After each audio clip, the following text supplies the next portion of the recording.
Welcome back everybody, it's 8 o'clock on the 24th of June. That would be a Tuesday. Thank you all for joining. This is Scuffed Epoch. We're doing Latent Space Live for the next couple of hours. I'm Drift Johnson, welcome to the show. Hello Apollonia and Kurt Curtis in the chat, thank you for joining.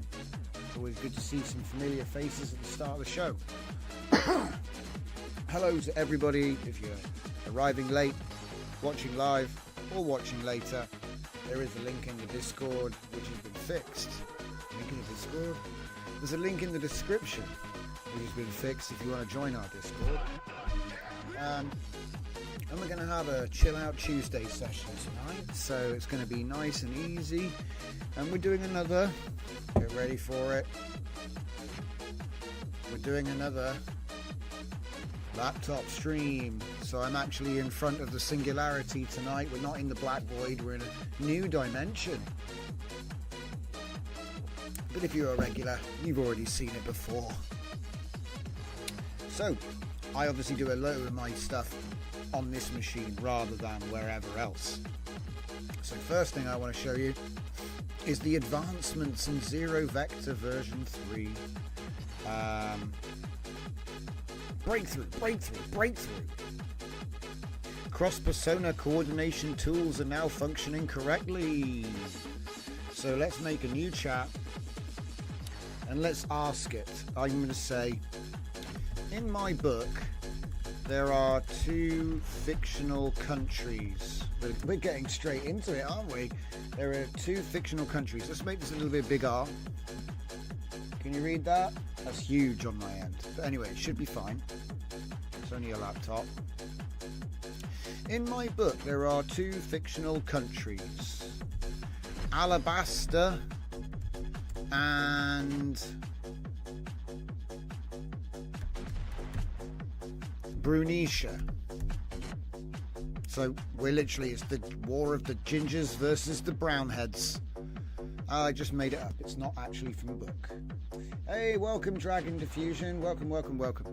So in my book there are 2 fictional countries, Alabasta and Brunetia, both of whom are in the middle of a 300-year war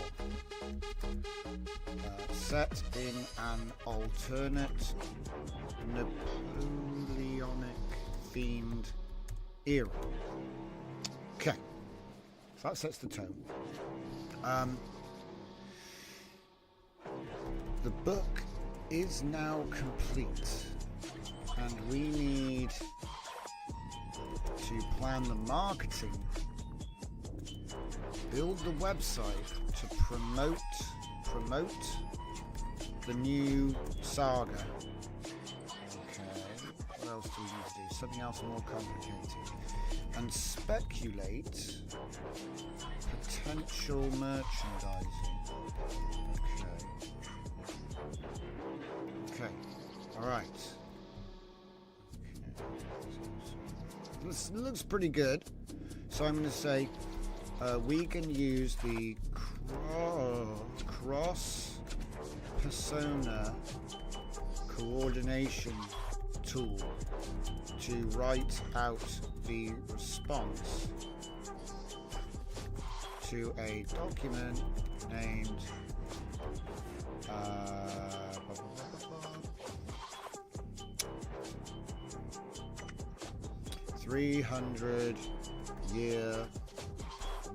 300-year conflict. I don't want to make him triggered. 300-year conflict marketing.md and web team handoff.md.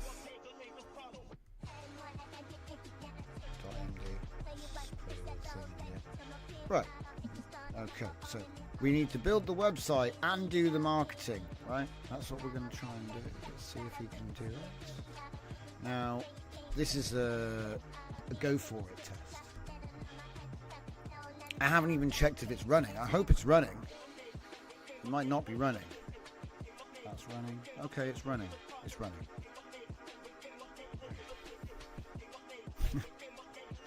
I hope.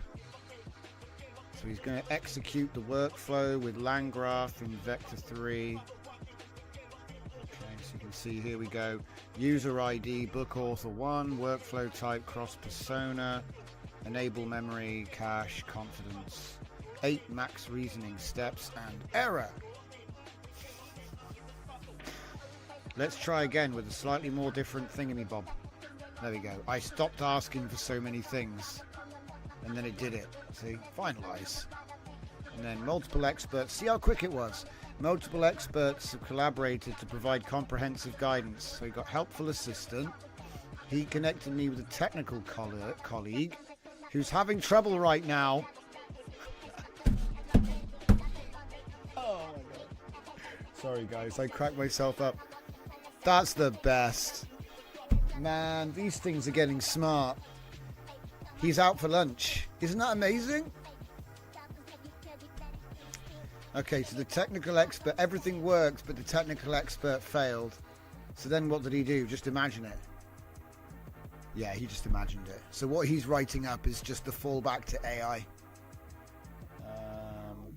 Now let me create. So he's still going to achieve, this is the funny thing, he's still going to achieve the task, but when you actually look in the logs, it did our bit and then it didn't do it, but he had enough to just do it anyway.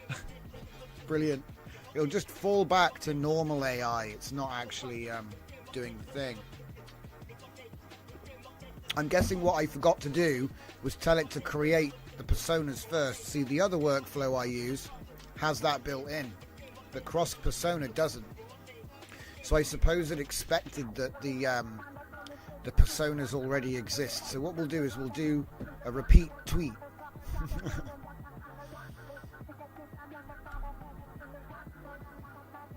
Are you finished? Are you done? I think he's done.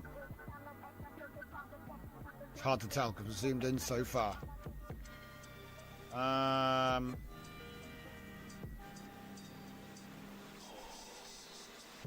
my god.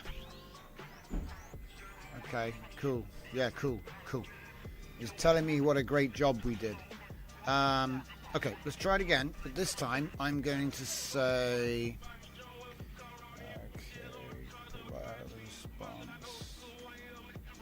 Okay. Using the create_persona tool to create as many named personas as are needed to finish the task. It's kind of hard. It's kind of hard. See, the trouble is, how is he going to do that before? We've got a chicken and egg problem. How does he know which persona to use before using? Well, do you know what? Let's find out. It's like, yeah, do the tool, but before that, or it's like use the tool, but after it's too late, he's already used it. So he needs to have the agent, the persona name he's going to use before. So he's going to make a literary marketing strategist first. Okay. Then a web development strategist. Cool. Any more? We got any more members of the dream team? No, it's just the two. Oh no, we're getting a brand and merchandising expert as well. All right, cool. I'll take it. Does he have a system prompt? Yep. Okay. And now it's going to do the workflow, and it will name. Wow. Okay, it's already finished. 3 experts provided insights. So there we go. We got the. Did it work? Are they all? Is anybody out to lunch? Are they all actually? It's funny. They're like, yeah, we got 3 experts to tell you they were busy right now. I'm like, that's like the real world. But yeah, it actually did do it this time. And I didn't change the names of the documents either, which wasn't very smart. Do you know what I should probably do? Just close them. I wonder if I can quickly sneak in. Oh shit, there's loads of stuff open. I wonder if I could just quickly get in there and like 0 and 0 and just try, you know what I mean? Just try to quickly get in there before he's gotten that far. Yeah, there we go. We did it. I just want to make sure that he doesn't just append to what we already had. I should have changed the file name. I forgot to change the file name in the prompt. That's my bad. So off he goes. Look at him go. Look at these agents fly. So we've got at least 3 agents. I don't know how many instances of each agent. I'm assuming it's just 1 at the moment. But there's 8 steps to the chain here. So I have reviewed the thing. Oh my god. Look at that fat workflow report. Okay. Now what's he going to do? He's going to get persona. I think that's helpful persona. Here's 5 cutting edge technical enhancements that will elevate the website above. Ooh. It's getting cool. So, yeah, this is using 0 Vector 3 personas, and we're using the cross-persona coordination.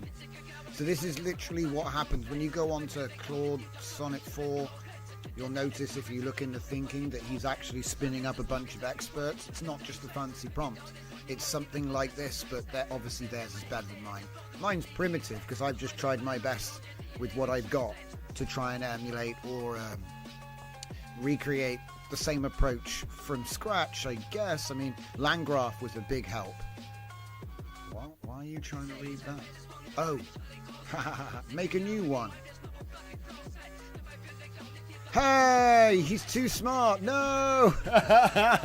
Look what he did. I can see the files have been renamed with 0 at the end. Let me read them and create the enhanced versions with the correct names. So I think I got what I wanted. He is going to create new files, but he actually caught me. He was like, hey, you renamed that thing give it back. And so he's actually read it again. See, look at this.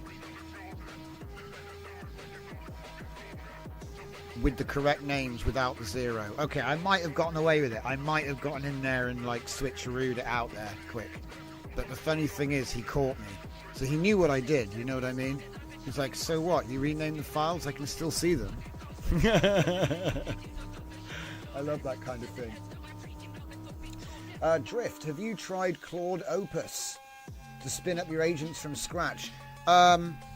Opus is so expensive, dude. The way I look at it is Opus is a microscope and Sonnet 4 is a camera. So if you want to get right in detail, right down there, I wouldn't be surprised if Opus can like write Fortran out the box kind of thing. So, but it's too much. You'll end up spending 10 times what you would have on the sort of thing that we make with Opus, and it won't be any better. It'll just take longer to make because they're expecting you to make something like super juicy. You know what I mean? I see it as like the ultimate. It's too much even for someone like me. I used it and I paid 10 times as much to get an HTML template that I could have typed out myself. I mean, hey, it was a really good template, but it didn't even have anything in it. No CSS, nothing. Yes, it is that prohibitive. I think it's like 10 times as expensive, man. Opus, we're talking about. It's a really good research tool. See, what I would do is I would just get Claude Pro, and then you're on a daily limit, and that's the most efficient way to use Opus like we do for little things. But if you're working on like a long-term project, you just get max, and you still have daily limits. You know, if you get max, it's not unlimited. I know you didn't say it was. I thought it would be. For Sonnet at least. Because I got cooked earlier. When I was doing the plan for this, I got cooked earlier on the usage. So like, here, check this out. So the prompt. My project, Speak to Me, is a primitive proof of concept which enables a desktop app written in Electron to download the Whisper model for speech recognition, then interfaces with Olama integration to allow use of local LLMs running on a GPU, or CPU, just slower. The response is then spoken aloud by using the Kokoro TTS text-to-speech model. Now, we don't have all of that yet, but the point I mean is I made this big research document, so we want to like do a 2.0.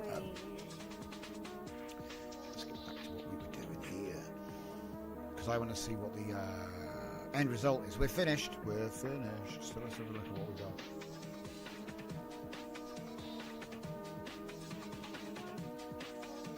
Development of a cutting-edge promotional website. Yep. What? Service workers? The complete 300-year timeline. I love how because it's got no law. It's just got a handwritten all this. Look at this WebGL 3D battle visualization. What? What the heck? Gee, what the heck is this? It's making 3D battle recreation. This is the website, right? Why is there a video game in it? AI-powered character relationship engine. Hey, what? Why is there? There's a graph API.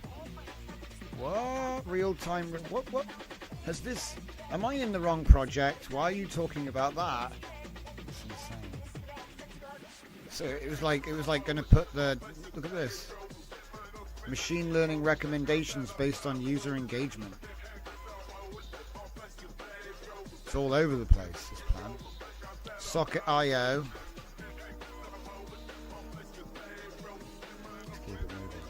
So here we have the enhanced navigation structure. So we've got the entire, look, he just imagined an entire thing. It doesn't exist. Merchandise with virtual try-on and AR preview, instant delivery. This is so funny. They're like ambitious. So we haven't got any of that. So what about the marketing plan? Wow, look at it. Fans of George R.R. Martin, I guess. There's a lot of them. 3 centuries of war, 2 nations, 1 epic saga. So I haven't even given it the book. We just made it up.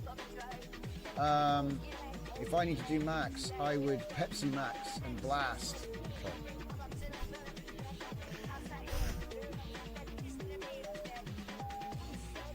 Buzz generation in month 2. Launch phase. Post-launch. This is actually a pretty solid plan. Look how much of it there is. Yeah, so anyway guys, the system works, you know. It used the team. Like, I could have asked for more, you know, because at that point I said, you know, just use as many as you think you need. He made 3, so that was 4 agents total which got used. And the idea is this system is agnostic, so if I was to just change it, it's not going to work with anything. It's got to be something that works with tools, something that can use an MCP. But yeah, so that's where this project is at. We've got another workflow done, so that's now. I hope I didn't break the first one by fixing the second one. That's something else I'm going to have to check, but that's just the development. Because I'm going to leave this running because the next one actually runs on top of this. It's the first app built on top of this server. So obviously you need to have server 1. You have to have server 1, the vector graph, which is what remembers everything, who, what, when, where, why. And then we have the the land graph server, which is running all of the persona coordination workflows. So getting orchestration of the agents, creating them, saving them, and puppeteering them. So with this running, we can go over to this, which is something I've been working on now. Vitae. Again, it's too small. Everyone's squinting. Vitae or Vite, whatever. VITE. It's a nice little system or platform, whatever you want to call it. Framework. I don't know. It's in Node, so you get it in NPM. And it's kind of nice. I don't know. I've been enjoying developing with it. Let's see, is this? No, this is the next thing I want to show you. So where is the thing I'm looking for? What's the port number for this other thing? Right. Oh, we ended up with 2 of them. So this right here is the whiteout. Let me just make it a little bit different shape. Oi! Windows. Right, so this right here is like, because I was thinking, you know, we have an MCP to control the memory server, and that's cool, right? But I wanted another way of interrogating the memories and the knowledge graph and all that kind of business. Now again, it's a work in progress and an expensive one, it turns out. This sort of stuff makes him all types of confused. But if I just show you here, we have our API up and running, so everything's connected. You can see that all of the endpoints are all green. There's a couple of errors about cores, but there's nothing to worry about. I'm going to take this default persona now. I had to add that myself, so you might not actually have that one. So this is these are the things I have to get over before I release it. But essentially, we have a connection to the first server and the second server. And originally this was meant to make workflows that could run, you know, the workflows. So you could build up agent, connect them all and do something cool. But I quickly realized this doesn't actually have an LLM connection. And in order to build one in, I mean, I've got apps that can do that, but it would have been a huge like U-turn in the project. So I thought, I'll just make a different one, and for that, and then we'll repurpose it so that all it does is pull information from the servers, so you can like look at what the memories are. So here we have a persona. We can put the ID in. Can zoom out a little bit. It's just like because I was like, at first I was like curious, can we make a comfy UI canvas type thing but for other stuff? And it's like, yeah, you can totally do that. So ignore the temperature and the tokens. They're just sort of like a carryover from when this was going to be text generation web UI. But as it turns out, I think this is a little bit more interesting. So if I get the conversation manager, hook it up into there, and then I get the output formatter, which is basically, where'd it go? There it is. Get the output formatter, and then I can even go to this workflow tab and just check to see what it's doing here. If I run this, and they save as JSON, load as JSON, it's the same exact idea, you know. And it's broken. Hang on, let's see what happened. Oh. State errors not iterable. Rejected. Sending workflow. Rejected. It's funny because it's not actually sending a workflow. Oh well. Anyway, like I said, this was a fun experiment. It was a fun experiment, but as you can see, it is a nightmare. Not iterable. State errors is not iterable. So it did actually do the thing where it pulled the memory, but then it crashed. So we didn't actually get the stuff. Oh well. Like I said, I've been busy working on the other thing, so I may have broken it, and then you'd have to change this to make it work, so yeah. It was working earlier. Oh well. But like I said, this is like more about, can we even do stuff like this? And the answer is, yeah, we can. You just got to know that what you want is something that can be done. I ended up going in an experimental route because I didn't want to waste it. And I think I got an original fork, so I can just go back to that and keep going if I want. But yeah, like I said, this was a fun little side project. And the key thing was just to use Vite when you're doing the web dev, and it was based on a bunch of stuff. So let me see if I can show you. That's reference. Here we go. I just want to see if I can get the... Here it is. Look, React Flow 12. That's what it is. Right? So we build on Vite with Tailwind, so it all looks modern with React and everything. Right? But it's actually React Flow 12 is the core. The node-based canvas library. So, you know, if you want to build your own thing, you've just got to say, build me a Canvas UI with React Flow 12, and now you can build infinite Canvas apps. Do you know what I mean? This is like the keyword. And the nice thing about Vite is when you install it, it asks you, do you want to do React or some other stack? And I say, yeah. And then on the next side, it gives you a special type of TypeScript, which is like faster. I'm trying to find out. It's called like TypeScript, something WS or something. To be honest, I'd never even heard of it, and it's much, much faster. I'm just going to talk about that anyway. Because a lot of this stuff is like experimental, like, ooh, what can we do? Now I'm thinking about making like a pure API-only media generation app in Vite with the graph, the canvas, because it would be much easier to make an app that would just put your API key in here and now you can make stuff. That would be so much easier than doing the whole proper native backend for AI models. Anyway, all credit to the people at Comfy UI that do the actual hard work.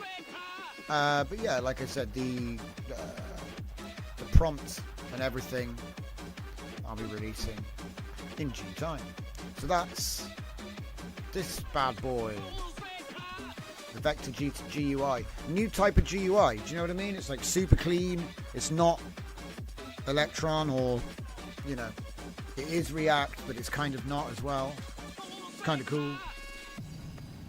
Well, it's React Flow, isn't it? So yeah, React TypeScript Vite. I don't even know if that's how you say it. I'm going to say Vite. I don't know what the standard state management is, but I'm sure it's good. So yeah, if we shut that down, we'll keep that open. We can shut this down. I'm kind of sick of the sight of this project, to be honest. Right, so let's now slide into the next one, which is speech to prompt version 2.0. So speak, local model, and it can talk back if you want. You know what I mean? That's the idea. Should we put it on to Quen 317? That does look like it's not the smallest one. Yeah, we'll put it on that one.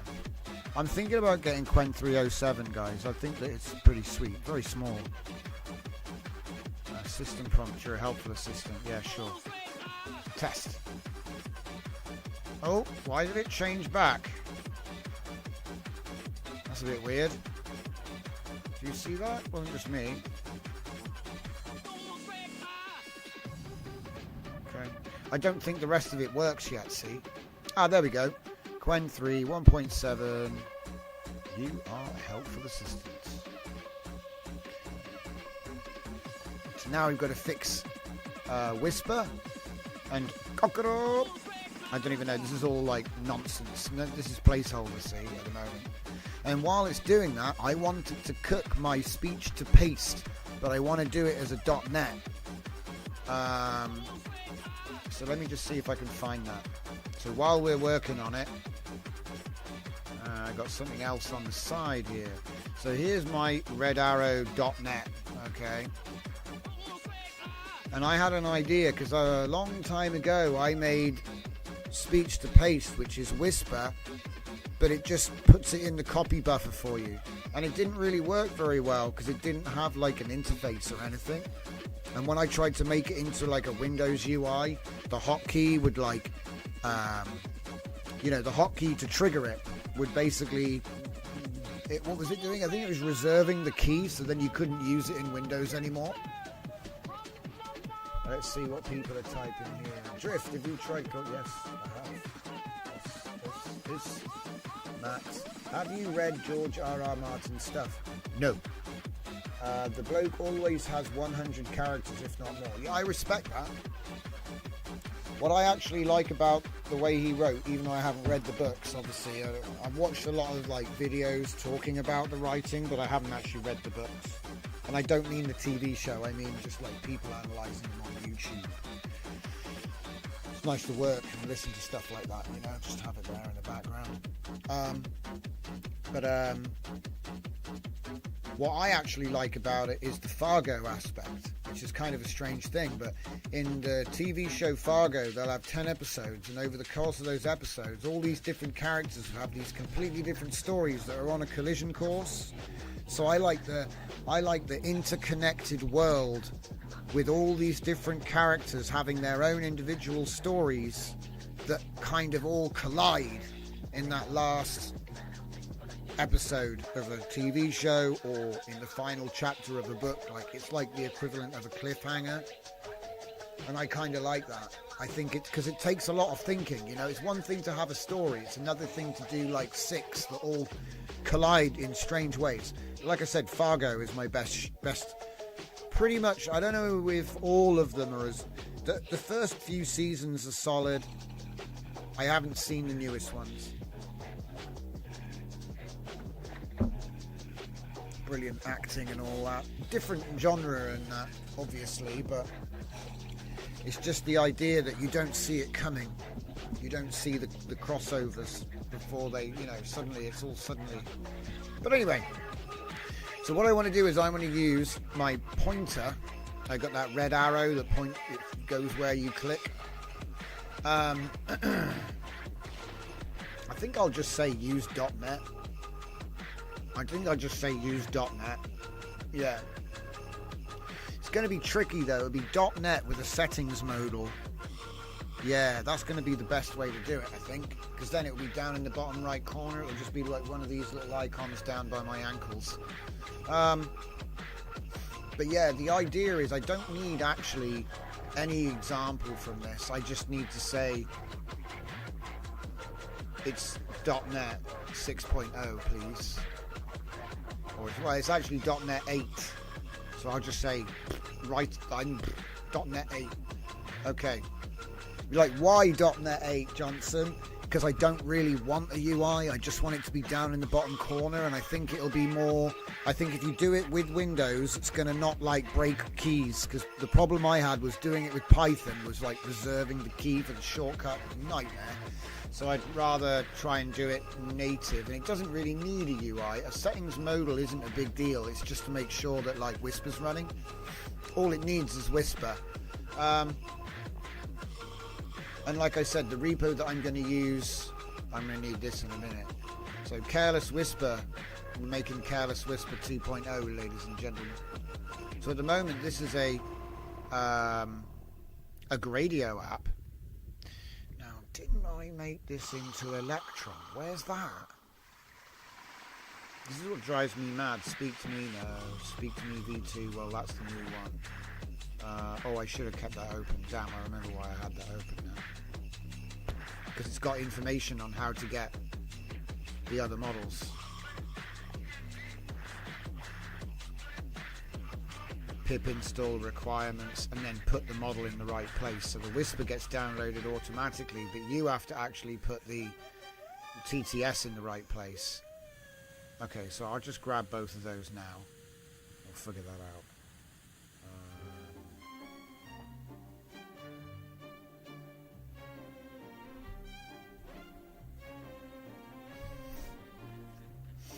Okay, but then for now, I need my Careless Whisper.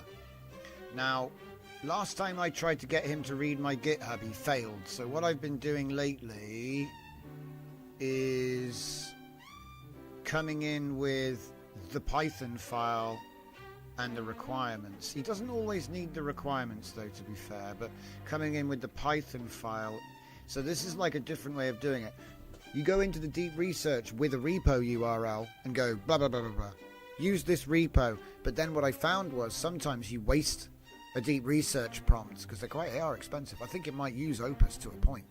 But you go in there and you do the thing, and then in the process of it doing it, you notice he says to your horror, oh, actually, that URL, I couldn't read anything. Like sometimes he can, sometimes he can't. And so to make it more reliable, I go, right.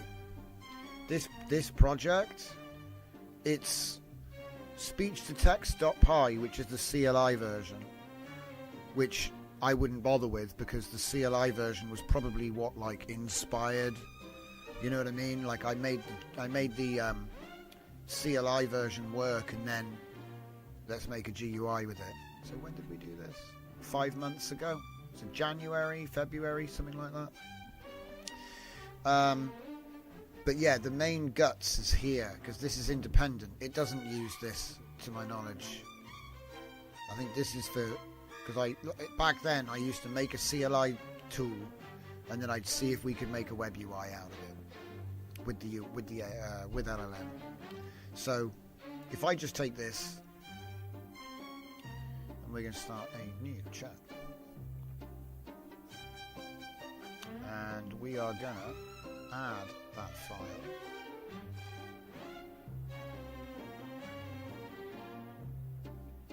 Okay, so I'll say source code for my app, Careless Whisper,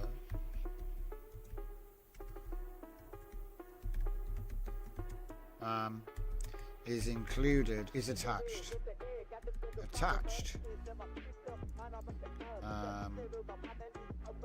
and it'll just say gradio_app.py. Right.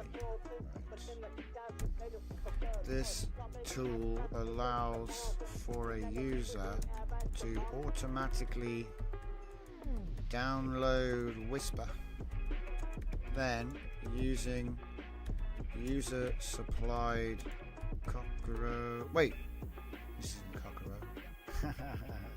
Automatically download Whisper, and then when the user pressed a hotkey combination,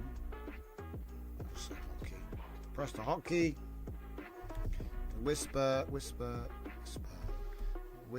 records in push to talk mode, stopping recording when the user released the hotkey. So it's like you push the button and talk, you let the button off like a walkie-talkie, you know? That's how I set it up.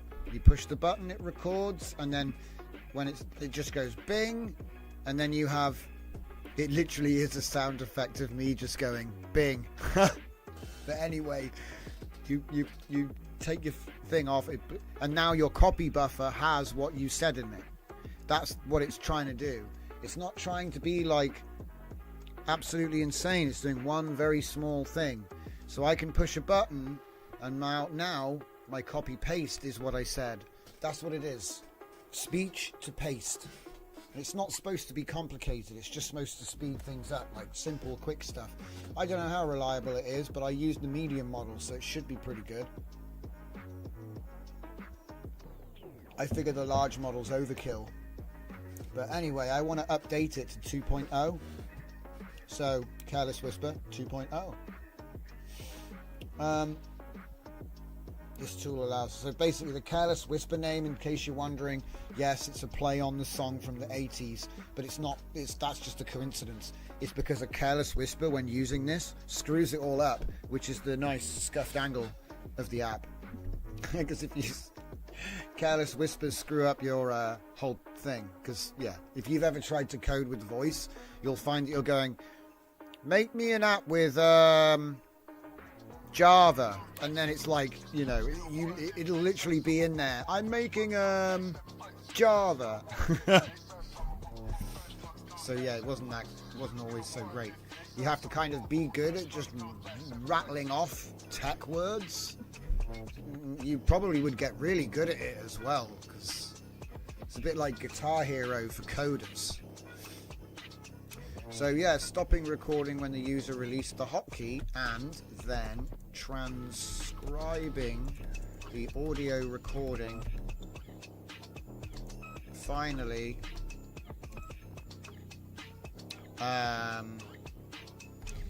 placing the text output, the text response, into the Windows copy paste buffer clipboard brackets. And that's it. That's all it does. This enables speech to paste with local models. Free and open source. Maybe. It's probably a license on Whisper, isn't there? Is there anything else I need to say here? The source code for my app, Careless Whisper, is attached. gradio_app.py. This tool allows for a user to automatically download Whisper, and then when the user presses the hotkey, Whisper records. So the code's there, and I've just explained it all. So now I just need to say we can write a document for the Node development team, Node.js development team, who will be working with.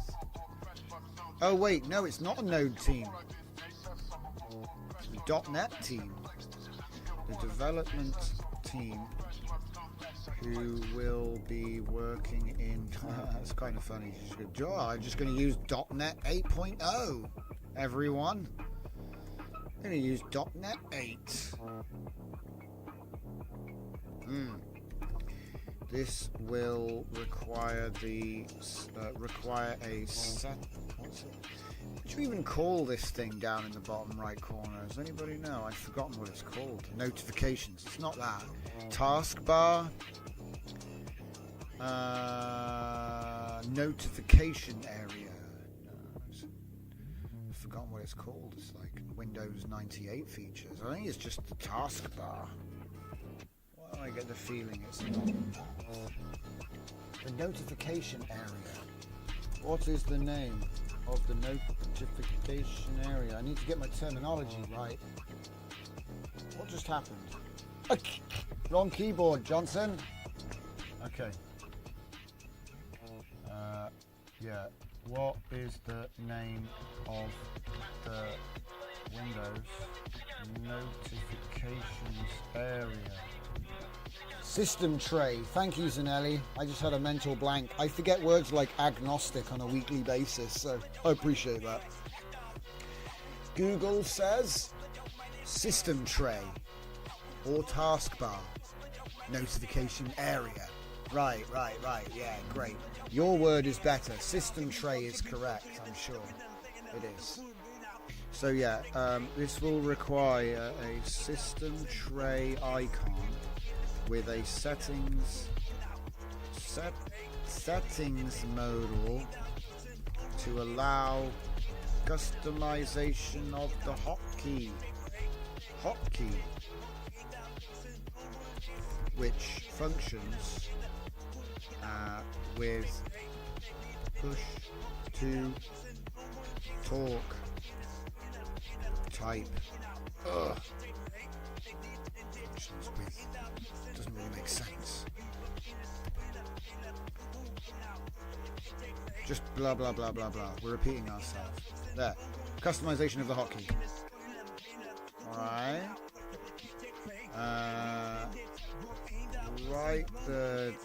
Write the plan in the document named.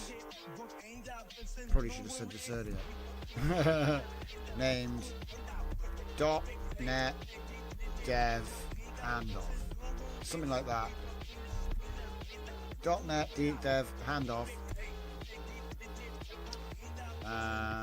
Which will include detailed instructions, code snippets, in fact full code, and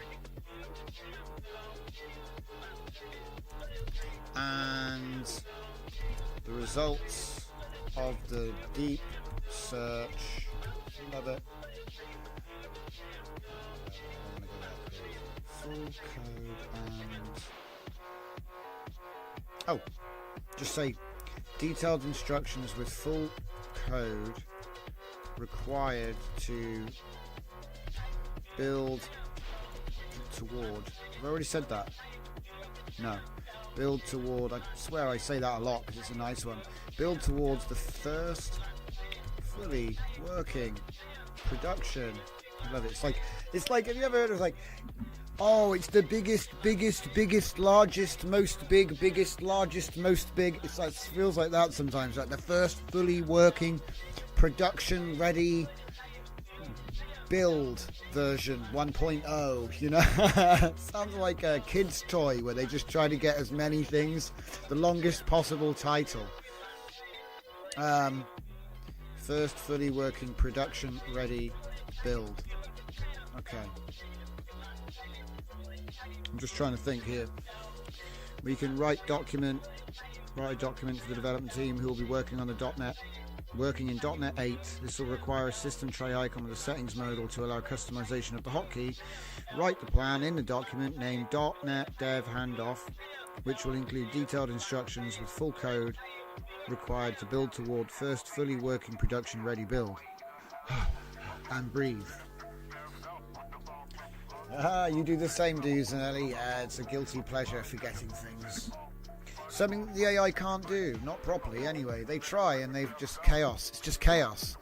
Like trying to tell an AI to forget things when he had to choose the importance of the things he's going to remember. He's going to forget stuff. It's like RNG. It's like RNG, what he thinks is important or not. And so there's going to be some stuff that gets forgotten when it's not supposed to, and stuff that's going to get remembered when it's not supposed to. But it's a step towards memory, isn't it?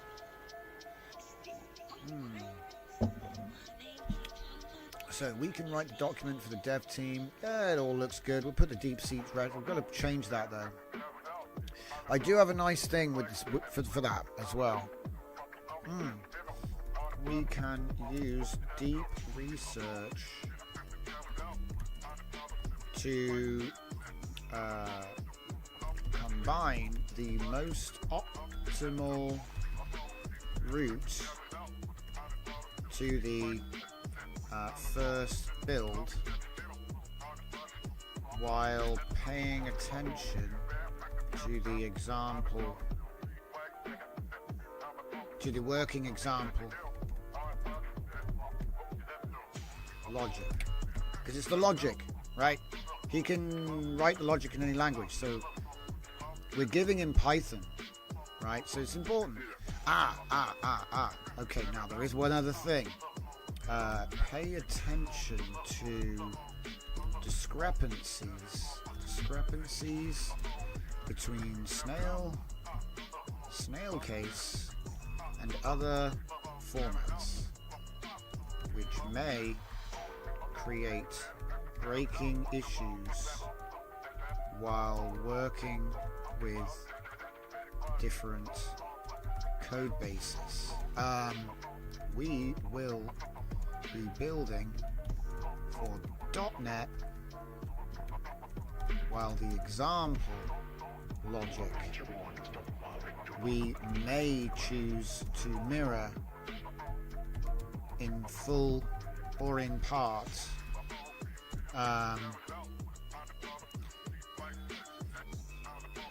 is in Python, which we are are not using for this version 2 implementation. Okay. I bet implementation sounds amazing in French. I wonder what it's like. Does it say these sort of... I'm trying to think. Spanish maybe sound... Yeah, maybe. Discrepancies. Because I just realised, I was like, I wonder if we can dose him up with that during the research phase, so he doesn't trip over it a billion times in the testing.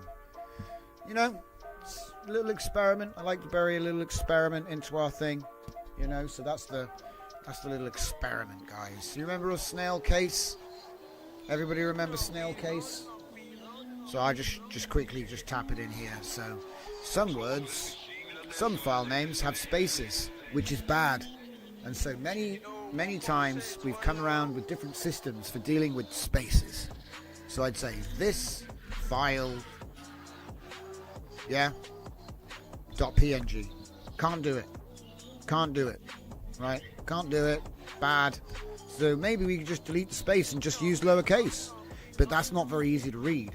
So they said, okay, how about we do it like this?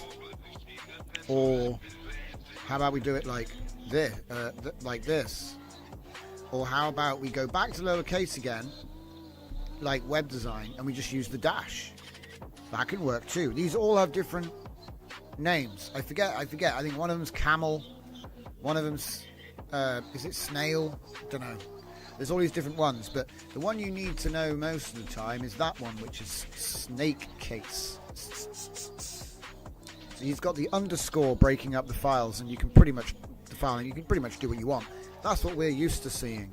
And like I said, web design, it tends to be that. And if I remember right, it's because often in Markdown, this is how you make italics. So it starts to get a little bit confusing. And then in JavaScript, they do that one, which I think that's camel, because he's got a hump, you see. He's got a hump in the middle of the word, right? So that's the reason for it. And then obviously if you get AI, just write me a program in Python, he might start making variable names which are this or this when it should be this. You know, it's just one of those things. So I thought we'd do a little experiment and find out what happens on that one, yeah? So, reading it back, well, we've already read it back a billion times. Send it. So yeah, this would be my... I never actually told him, which was silly. This is Careless Whisper version 2.0, but maybe he'll figure it out from me saying V2 here and saying that the app is called Careless Whisper here, but... Careless Whisper to .NET 8. It should be much smoother. I just don't know if .NET can even run Whisper on... It should be able to. So yeah, anyway, we will let this cook and go back to the main thing we were doing, which would not be 300 years of conflict marketing. It would be speak to me. So according to this, it's running. And we did actually look at it real quick because I did sort of like show it off by accident. So here we have Speak to Me. As you can see right now, well, this isn't actually, the Whisper isn't even downloaded as far as I know. This is all fake. So it does a great job with being fake, don't you think? It's pretty good for a fake. Unknown error. Yeah, there's nothing recording it. That was cool though. I wonder if we get to keep that. So yeah, you choose which model you have. For me, it's going to be base. Right, Olama. Okay, so here we are connected to my Quen 3 1.7b Q8. So down a notification, you'll notice we have a little blue guy. Oh, I got to restart, guys. I'm not doing it. It probably won't work until I do it, but the point is, it's filling in my models. You see, these are the models which are actually on the machine, so that's great. And so what I did was I uploaded this version as alpha to the Speak to Me V2. So the alpha build doesn't have a functional recording or text-to-speech, it's placeholder, but the Olama bit works, you know what I mean? That part works. And so what this is, as you might imagine, once this is set up, you have, you record, it goes into the thing as a prompt, you have a system prompt to customize it, and then if you want, it'll play. Now, you have to click on each thing and do it at the moment, but when it works, what I do is I add an extra button, you know, to just do all three. You add a single button to the bottom, which is on every tab, and all it does is, you know, because the idea is I don't really want to even be here. I want to have a hotkey and like actually just get it out the way, so I can be here and go Control Alt S or something. Hey, tell me about the Aztecs. How many ruins are there per square mile or something? And it'll go away and ask the agent, and then it'll if I've got it turned on, it'll read the response out, so I can just carry on doing what I'm doing. So I'm not actually even sat there looking at it or waiting, because I don't want to waste the time. So now what we've got to do is we've got to look at how the hell. So first things first, I downloaded the Kokoro models, so let's just put them in the right place, because that's an easy win. Because even though the code's not there, the models are there, it can figure it out. So if I just grab that, and I'm going to go and make a folder called Kokoro, because I'll tell the app, rewrite the code to make it so that it's looking for the models here. The question is, I don't even know if there is a JavaScript Kokoro. The one I was using was a, Python library. Kokoro TTS.js. Introducing Kokoro JS. Oh, really? Because I'm not trying to do my special voices or anything. From Zenova. They're the people that do Transformers. Ho ho ho. When did this come out? January the 16th. Get it running in a few lines of code. That's great. Except for the fact that I've got the model local. Does it download it? I think it does. I think it just downloads it. See, I don't really care. Like, I'm not like, oh, I have to do it my way. I'll do it whatever way works. Alright, so let's just take that code and see what we can do. because it might be that easy, and then I don't need to worry about it. So I suspect it will use a Hugging Face cache, and that's actually cleaner, because in Windows for .NET, you want to be using the caching in Windows if you can, and Hugging Face is all, you know what I mean, it's all part of the Windows system, you know, in your app data. Alright, so the last thing I did was fix the Olama interface, so I think what I need to do now is just, now there's the thing, so I'm going to say, yeah, let's do a new chat, because otherwise it'll get crazy. Good tip, actually.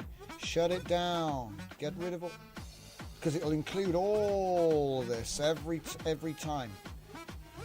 And he'll actually just like go, oh, it's too long. I can't do it. Did he actually finish this? Oh my goodness.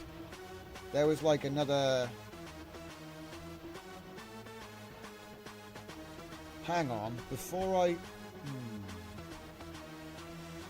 So he'd done week 1, week 2. No, he hadn't done week 2 yet. So there's a lot of stuff. Okay. We can turn our attention... I'm just going to hijack the build. We can turn our attention to implementation of working logic to support the Kokoro function, Kokoro TTS functions, using this example.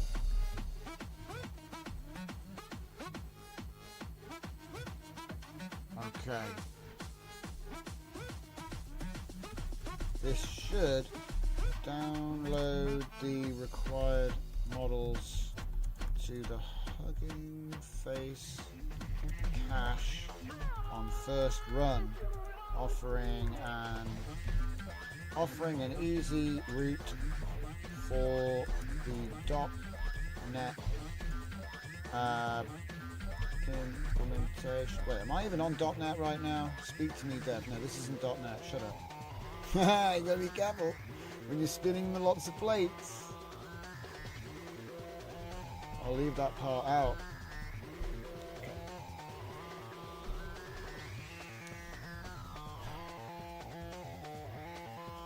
Alright. Good times. I wonder how our deep research is getting on.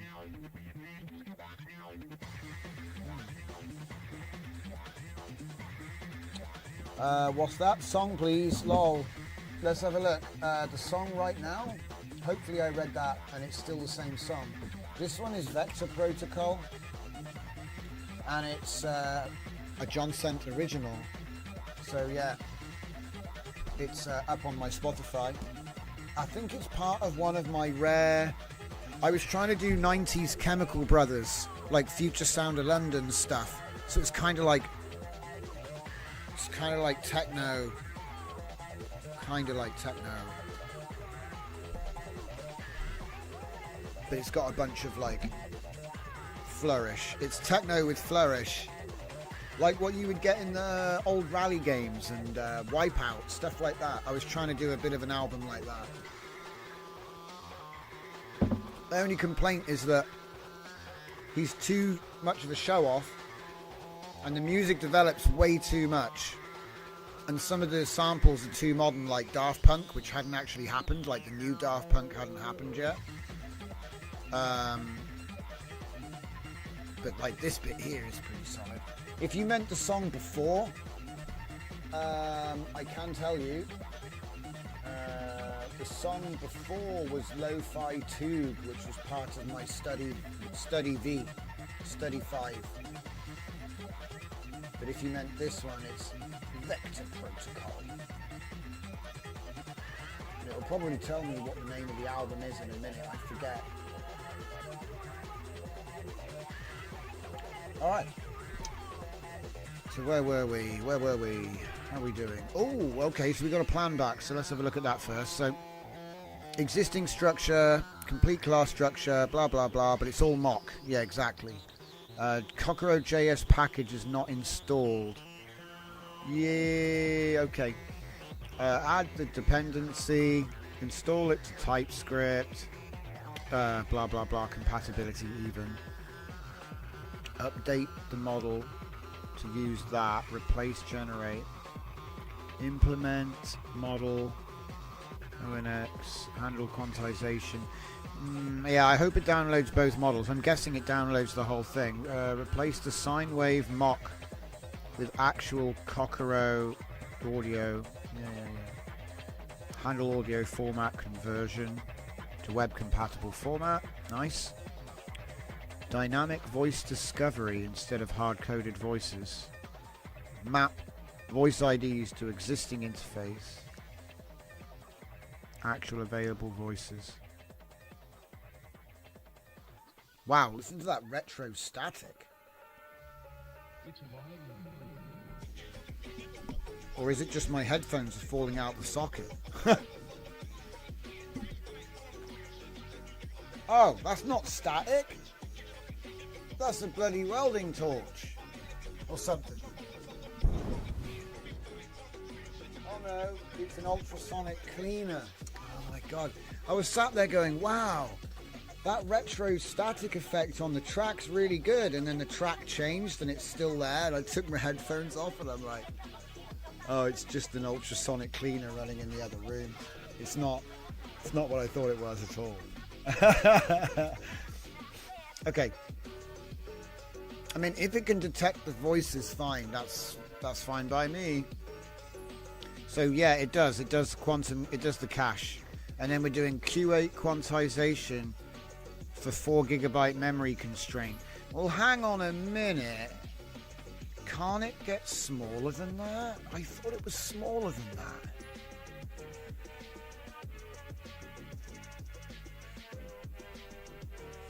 Well, I could have sworn that Cockerow's tiny. It's 310 megabytes. What are you talking about? Okay, fine. Just move on. I think he's just trying to sound clever. Audio format, convert Cockero audio output to array buffer. Sounds great to me. Let's go. Let's check on the deep research while he's cooking that one. So what's it saying? What's it saying then? See, what we're doing is we're working on the response to speech tab first, and then once it's going to keep flashing about. Once it's working, we can move on. So, he's been looking at my .NET research app for a while. It's creating. Where's the research? Normally you get to read it. Push to talk functionality, records when hotkey is pressed, stops when released. Oh, boom, 354 sources.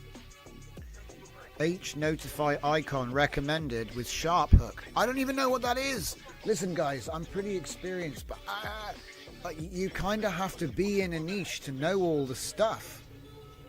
Wait, what's this? WhisperNet library provides efficient local transcription. See, I'm kind of glad we're doing this, because it might be we actually find a better way to do Whisper for the other thing we're working on right now. Because I'm not going to lie, I've been working on 3 VS codes at once, and you can burn through serious credits like that. But I wanted to give it a go. So it's like, you know, for example, right now you're seeing my laptop. I could be running the 2 VS codes side by side, but then you can remote into another computer or just have another computer. With 2 screens, you got room for 4 VS codes on when you got dual monitor set up. That's like 6 VS codes with 2 machines.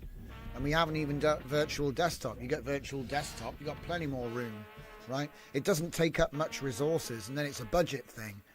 But if you're doing work, you're getting paid for it. And like I said, you can do lots of stuff at once. But anyway, putting all that aside, here's the research document ready. So, build a sophisticated system tray application that captures audio via global hotkeys and transcribes speech using Whisper requires careful orchestration of multiple technologies based on comprehensive research of .NET 8 capabilities. This guide provides a battle-tested implementation. I love it. It's so good. Okay. Key insight: success depends on choosing the right libraries. H-notify icon for modern system tray functions. Sharp hook for robust global hotkeys. N-audio for reliable audio capture. And Whisper.net for local speech-to-text. Each component requires specific threading, error handling, and resource management strategies. Traditional Windows Forms Notify icon has been superseded by H-Notify icon. Okay, cool. Didn't know that.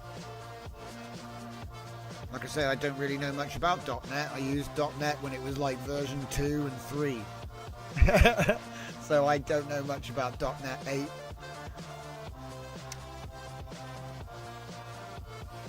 Windows 11 efficiency mode integration automatically reduces resource consumption when the application is hidden. Lifecycling, okay, that's cool. Prevents, okay, cool. Advanced context menu. Yeah, cool. Right click, start recording, or settings. Interesting. Global hotkey detection with sharp hook. Cross-platform compatibility. Unlike Win32 API, this handles hotkey conflicts gracefully and provides comprehensive error recovery. I'm just having a little browse, guys. So, like, what I'll do, okay, ultimately, is I'll get the name of the file. dev.net dev-handoff. We've already saved the... oh, wait, no, we haven't. Download the markdown. Now, it doesn't matter if he's working. We can just make a new window. And then we just keep working. No need to wait. Just make another one. That's what the parallel work. That's parallel work. Oi, stop hijacking my show. He wants to show how good he is at doing things. We'll come back to him in a minute. So we're going to call this one Careless Whisper V2. Just like that. Oh wow, it's one of the anthems.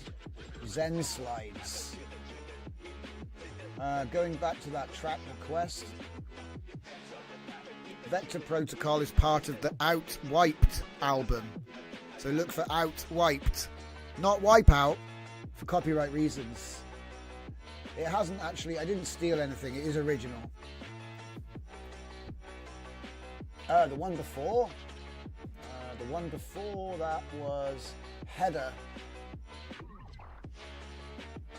Yeah, it was Header from the album Vectors. So yeah, if you go on to the radio station, I think there's a link for it on the main website. There is like a song history and it'll tell you what the last 5 tracks were. So if you hear a track, you can, you know, yeah. Dragon says, which model did you settle on? Whisper goes from tiny, small, medium, large. Right. Normally I use tiny because I want to keep it small. But you do get better quality from medium, even though it's bigger. But to be honest, mate, there's a new Whisper.net. So it might be that we're going to be using a completely different thing than what I usually do. Because it's version 2.0. Remember, we're future-proofing because we're using the LLMs to build our software. And every 6 months, you just get the same plan and rebuild the software again. And the AI is better now, so the software gets better with it. It's kind of crazy. Obviously, it won't last forever, but I'm going to take full advantage. But yeah, like I say, I guess he wants me to test this, but... Wait.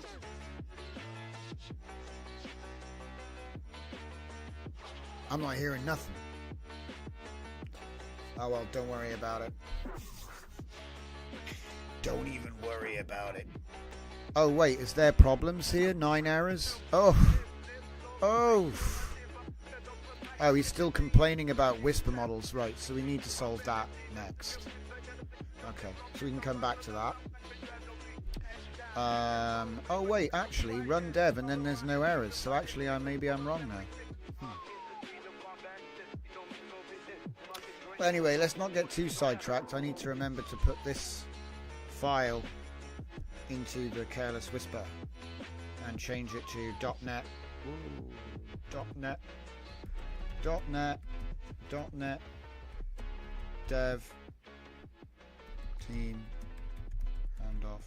Close enough.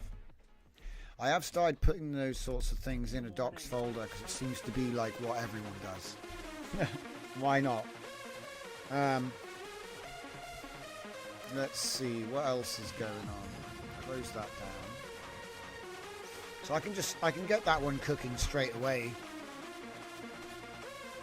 So plans. Make sure. Look, it keeps on changing to 3.7 Sonnet.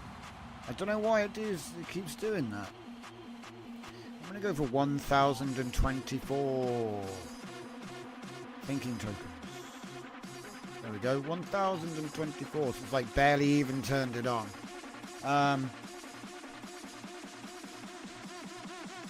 Okay.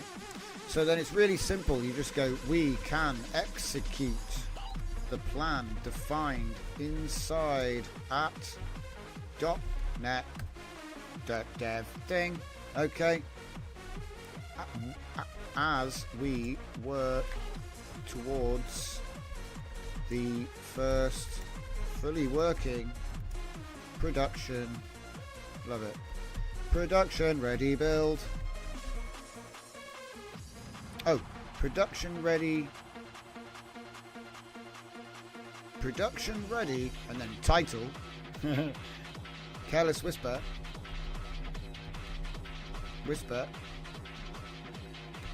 V2, just to be consistent. I'll say production ready version of, and makes it a little bit more, there we go. We can execute the plan defined inside plan name as we work towards the first fully working production ready version of app name. It's like a template. We get the deep research to do the cool to spec as we wanted it. I wanted to show you something else about the deep research as well, actually. It's quite interesting. When you're on the deep research, you can do stuff. So here we have our response, and we just took it, didn't we? We just took it, right? But in a previous universe, we actually did something else. It was speak to me that we're just making on the other side there. We did the initial prompt. Same exact thing as what I just did, right? Use the original proof of concept while searching the most optimal logic. Create the version 2.0 plan. Yeah? So it's looking, this one, look, it was looking for speak to me. But when he looked,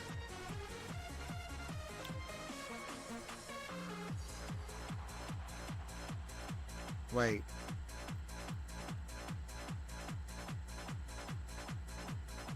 Yeah.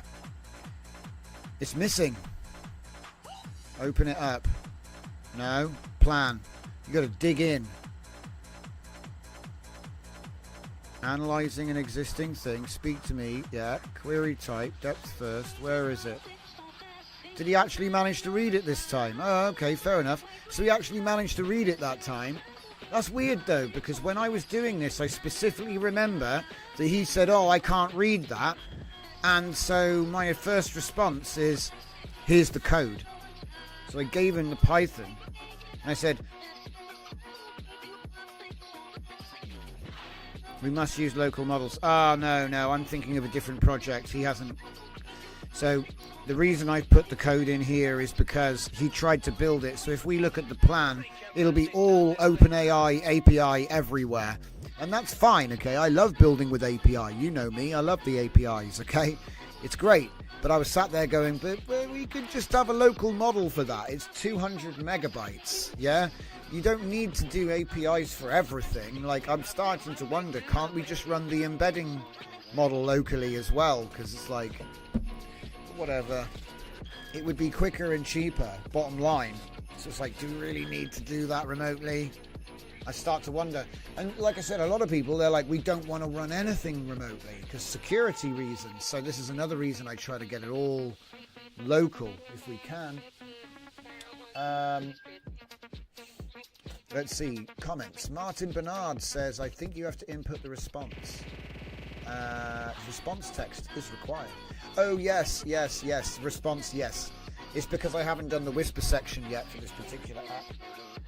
I thought you were going to do brain rot, or do you think think is brain rot? What? I can't decode that last part there, mate. It's written in some kind of lots of sevens. But carry on. Good man. So like I say, we have our V2 architecture. So let's just take a look at that. We've got our front end, we've got our Node.js API, we've got our web audio, we've got our event. It's all really looking really nice. But it didn't look nice enough, so I said, blah, blah, blah, blah. And this is what I was trying to point out. We can come in with the deep research plan, like I've shown you, the dev team handoffs. And we can come into here with the deep research still on and make a bunch of changes like this. I've extracted the speech to me v1 core Python script because we must use local models with less than 4 gig GPU overhead. Oh, that's where that came from. It was me. I asked for it. This is to save on costs and appeal to enthusiasts with access to local GPUs. We can use this code to refine the plan. Whisper, local model. Olama provider, local model. Kokoro TTS, local TTS model. In this way, we're free of charges and token costs. The system runs 100% standalone and model agnostic, because obviously Olama allows you to use any local model, right? So you're not tied to some membership. It only works with Claude or it only works with ChatGPT. Yeah, it works with anything you want, but obviously mileage may vary. So you can. So then he gives us a good plan. The good plan. Here it is. The good plan. Yes, the good plan. So then we get the good plan. Now, the interesting thing about the good plan, because somebody asked about this in the chat just earlier now. Here, check it out. So, this is what we recommended. Whisper base model. Olama. Kokoro. The Q8 quantized Kokoro is 80 megabytes. So total stack, even with the LLM, so Whisper LLM and the TTS altogether, 3 gigabytes. So that means it'll run on a 4 gigabyte laptop, 2050. So we're not talking about cutting edge. 2050 is not, if you support 2050, that's like, what's the lowest spec for Fortnite? Anybody know? What's the lowest spec for Fortnite? Because I'm like, if you can't even 8 gig. All right. Oh wait, no, that's system RAM. Okay. So actually, it's higher than the lowest spec for Fortnite. All right. Well, what about the recommended? What's the recommended spec?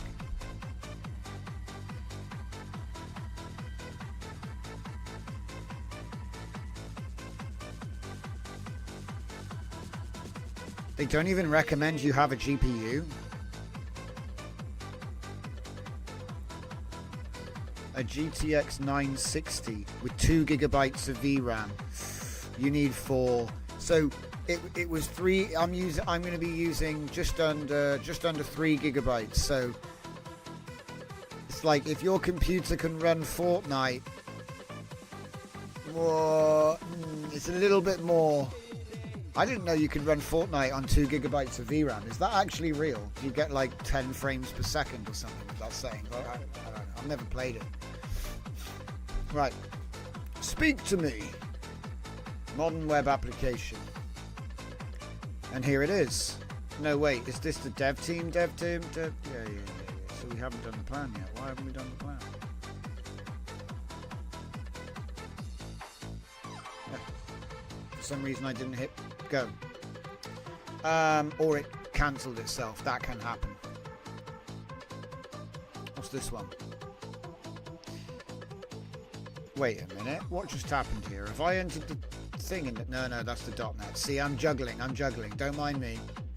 Right, so back in Kokoro TTS. So we're down to run dev. So it's done the Kokoro part, apparently. Maybe. Alright, Where's the plan? I think... Yeah, the plan... Because this uncovered something interesting. The model that they want to use in here isn't the same model that I normally use. It's Whisper.net. I've never heard of Whisper.net. What's that?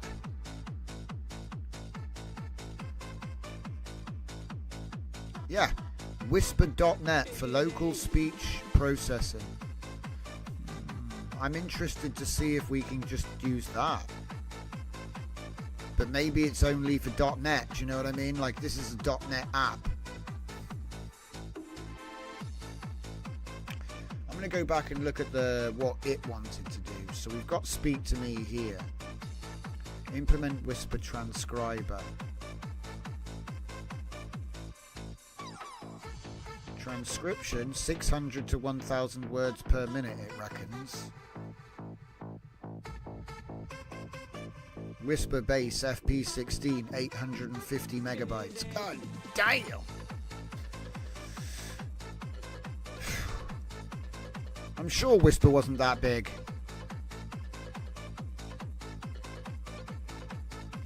Hang on a minute. Hang on a minute. Is there like a Whisper like this one? Is there a Whisper JS on Laughing Boy over here? Whisper, what you got for me? Oh, it's all pip and torch and nonsense.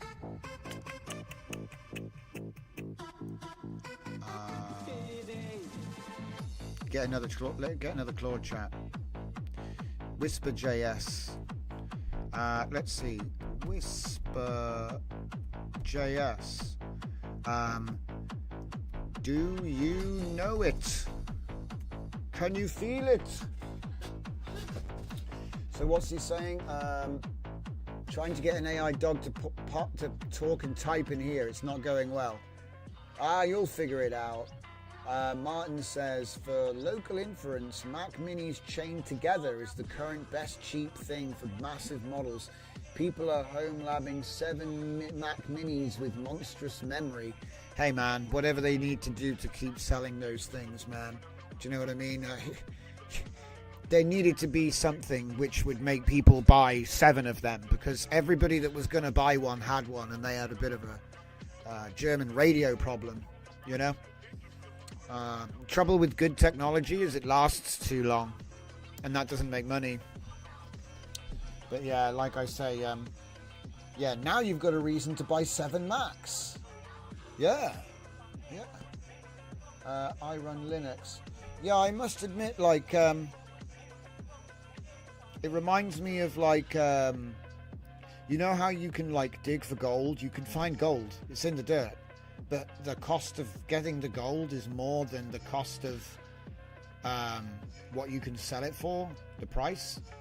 So it's like you can do it, but unless you do it in a like mass scale, it doesn't really get anyone anywhere. It's like every now and then there'll be something like this. It happened recently actually, where you could buy these Mac things and you'd get 4 of them and have a supercomputer, you know. It's all very well and good, you know. It's all very well and good. I must admit, I tend to just stick to what I've got. I was tempted by the 5090, but I'm glad I didn't bother, because to be honest, the 4090 actually has worked out to be better in a couple of ways. Even though it shouldn't be, it kind of just has ended up being a bit better for a few things, I think. Because the main thing was compatibility. For months when the 5090 came out, it was basically couldn't use it, mate. Drivers weren't working and stuff, so they had a bit of a ropey launch. And to be honest, now you can get bigger GPUs anyway, so it's not like you're buying it because it's the biggest one, which means that going from 24 to 32 isn't really a big jump. It's like, well, what can I do? Because everybody quantizes everything now, so there's less of a reason for you to even need to get a bigger GPU anyway. You can just go down to Q8, Q4, happy days. So, yeah, like I said, with the quantization getting so good and models generally targeting the 30 gigabyte range, it's rare to find something that you can't run on a 4090 still. And if I wanted to get the upgrade, it would be the Pro, wouldn't it? You're going to go and get the Pro. You're not going to stop at 32. You're going to say, I want more. What is it, 96? I think it's a 96 gigabyte VRAM card. I forget the number because I was like, okay. It's a lot of them. It's a lot then. You know? But to be honest, I don't even need that much. And if I did, I'd just hire it. Just hire it on the hour for like $1 an hour or $2 an hour or whatever it is. $3 an hour if it's the newest stuff, you know. What's people saying? And Martin says, yeah, but if your org throws a budget at you, you can share memory bandwidth. I wouldn't buy them myself. Yeah, it's like you say, if you have a job that requires a lot of compute, then if it's in budget, you could just go wild and buy 7 Mac Minis just to do the job. And then, hey, you got 7 Mac Minis at the end of it. So you can sell them too when the job's done. And they'll be like nearly new. So show people a receipt. Look, I only bought them a week ago. You know. All Torch, yeah. All the Whisper stuff I've got is Torch as well. I've been digging around for. Look, Whisper.js refers to JavaScript implementations of OpenAI's blah blah blah blah. So there is an OpenAI Whisper unofficial node wrapper. We'll just use that. But it's unofficial. But that's for the OpenAI API. So Whisper.js runs Whisper models directly in the browser using WebAssembly. Nice. I like that, but is it real though? Is it real though? OpenAI Whisper. Whisper.js is a JavaScript library. It uses WebAssembly. This is AI. This is what the AI says. Show me Whisper.js then. Show me. Like Morpheus. Show me. That's not it. Node.js Whisper. No, that's the API one. Let me just check. Oh, wait. Node.js.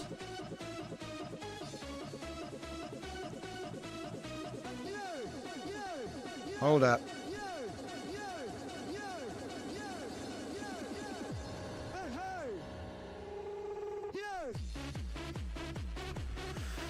Git clone Node.js Whisper. Go to the projects. Whisper npm install. Blah blah blah blah blah. Oh, that's going to be a bit awkward.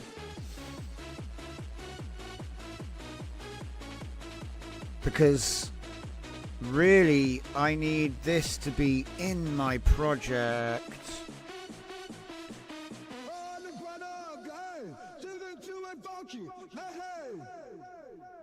I could make it.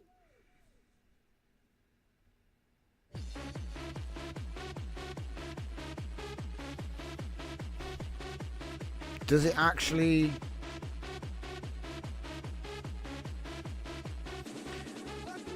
I don't see this thing actually is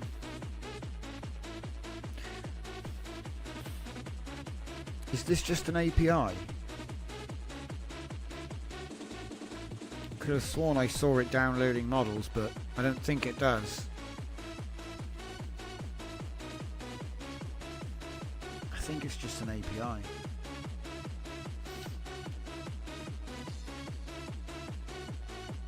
Then why would it say with CUDA? That makes me think it is downloading it. So here's models list. This has got to be it. This has got to be the one.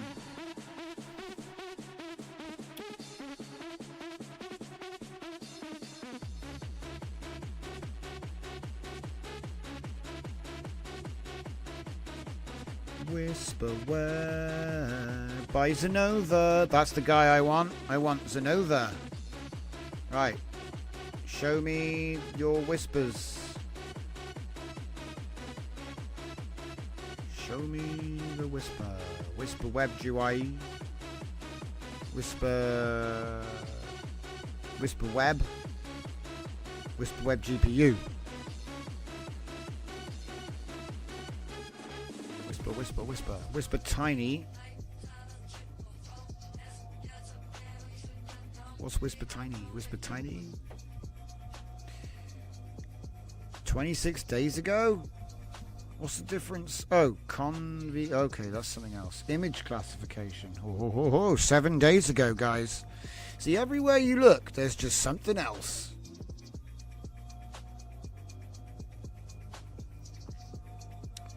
So here we have Whisper Web, and it has from URL, blah, blah, blah, blah. But I'm looking for the actual project. Aha! Is it in here? Oh my god. It's a nightmare of random indexes of oh my god. Well, that's horrifying. It was like 12 files, and they were all called index.randomnumber.js. I'm like, that's, if I showed that to an AI, it's cursed. Let's see if we can just take it from here, right? So OpenAI Whisper Tiny with ONNX weights to be compatible. Yeah, that's where we're at.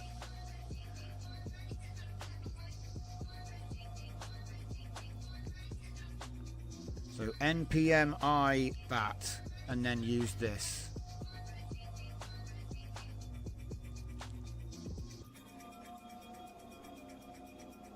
Yeah. So I'll just copy all this. Yeah.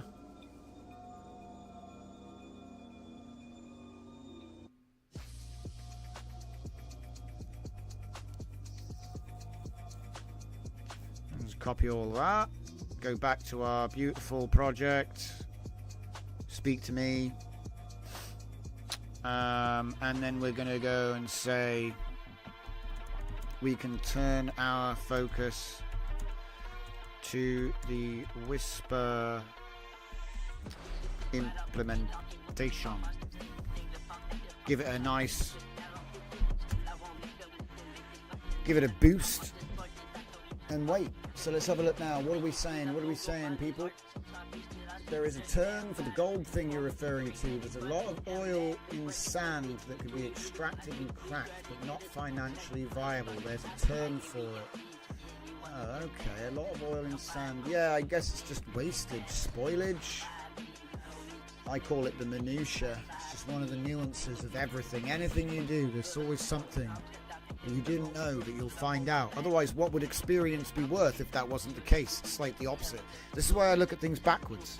You know, it's like obviously there's something that you'll learn, because otherwise experience doesn't exist, and we know experience exists.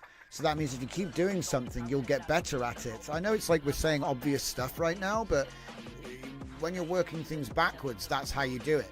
You go backwards and do obvious. You play Captain Obvious in reverse, and usually that's how to solve it. Is there any guidelines for best local models for each task given GPU max? Okay, yeah, there is. I generally use half my GPU. So if I've got a 4 gigabyte GPU, I'm trying to load everything inside 2 gigabytes. If I've got a 24 gigabyte GPU, I'm trying to load everything inside 12 gigabytes. Now you can push, but it'll slow it all down, because what often happens is you're actually bridging your paging file through system RAM to do the job. So if you were like a 24 gig card and you load up a 22 gig model, you've only actually got 2 gigabytes to cache the context window, which might be huge. And so there lies the problem. Obviously, if you've got actual memory free on the GPU, it doesn't go into system RAM and slow everything down. Everything gets super slow as soon as you overflow. That's why we call it memory overflow. So yeah, like you can make your page file like 100 gigabytes, 200 gigabytes, and you can run models that are way bigger than what your GPU is right now by just having a 200 gigabyte paging file on an SSD or an NVMe. I wouldn't recommend it because you'll burn it out, but you know, it's a way to get around it. It'll be slow because you've gone over the limit of what you actually have CUDA for. No page file on Linux, he says. Yeah.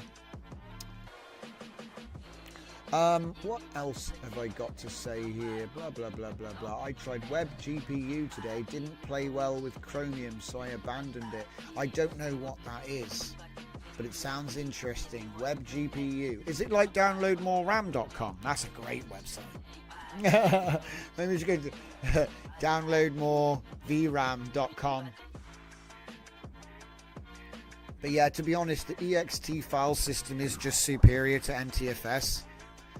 Just there it is. But I have to use Windows because that's what all my clients use, so I have to use software that they use, not it's like they want to use Adobe and Office and all this stuff, so you have to have it, otherwise you can't like work with them. I tried messing around with virtualization, but in the end it was more trouble than it was worth. Is what you're looking at get Whisper in a browser? BTRFS for life. Yeah, the thing is what we've got is we're working on 2 apps at the moment, right? One of them is a .NET 8 called Careless Whisper V2. You push a button and it records what you're saying, and then when you let go of the button, it does whisper on what you said and puts it in your copy buffer. So if I don't want to say I need to do, Encyclopedia Galactica, beep, now I can click Control V and it's there. So it's like a typing aid. It's a typing aid really, with push to talk. And then you can obviously just put the cursor somewhere and hit Control V. Like I've got a keyboard with 2 buttons. The idea is one button is record, the other button is paste. So then you've got a 2-key, move the mouse. Beep, beep, beep, beep. So it's like a 2-key trigger type system. And it's just a little time saver. So I don't have to... It's so funny. So I don't have to take my hand off the mouse and lean forward and start typing with my fingers and then spell things wrong. And WebGPU is the new version of WebGL, but it isn't supported on most browsers yet. Wow. New Quake on browser when? Maybe we could get the next Quake on WebGPU. Just as a flex from id for once. That would be nice. It's like, does John does he have to bring out Daikatana 2 or something to like wake up the games industry? It's getting a bit strange out there. So Careless Whisper 2.0. Based on the thing. So he's done the plan, he hasn't started yet. Which is fine. So here we have Careless Whisper 2. Services, audio, transcription, hotkeys, clipboard. That's all it really needs. It's going to do with a whole bunch of new stuff that I didn't even know. I've never heard of Sharp Hook. But I'll always use it if it gives me what I need today. Alright. He's asking me a couple of things. Default hotkey. Handoff suggests F1. I'm going to say just use F1. It's going to open a Chrome, not a Chrome. It's going to open an Edge browser annoyingly every time you hit it, but not on Linux. Anybody done Quake on Kindle yet? No, but it sounds awesome. Can you do Quake 2 on Game Boy Advance? I had Doom on there. Right, so the default hotkey. Okay, we can use F1 for now. The user may change it in the modal later. Okay, 2. Whisper model size base. We'll just say base. Base for now with ability to change this in the settings modal. Probably never put that in the first prompt. Additional features beyond the core push-to-talk transcription. Nope. Oh, logging. Yeah. Log log all the transcriptions to prevent them being cleared by another Windows process. Coinciding with the user action. So for example, you might use a screenshot tool, and the screenshot tool might be recording a video, and as you're recording the video you might hit the button, do a transcription, and then as it saves it, the other thing replaces that link with an URL to the video or screenshot. So there are many things that could overwrite the copy buffer, and then you've lost it. So it's like, just log it all, appended with timestamps, folders by day. There you go.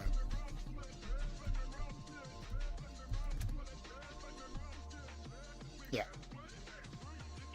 Day, date. So yeah, I think that looks good. Use F1 for now, because I probably use like Control F1 or something. Because it's rare that you have a button on the keyboard that you can just use for push to talk. Usually it's got to be a combination of some kind. So it'd be like Control / or something, because it's like right there. And it's not likely you're going to hold Control /, but we'll get there. It's something you can tweak that later. It's not a big deal. So just staying in plan. Okay, so that's looking good now. We're basically going to run it. Now the fun part about .NET is it's C#. Do you know C#?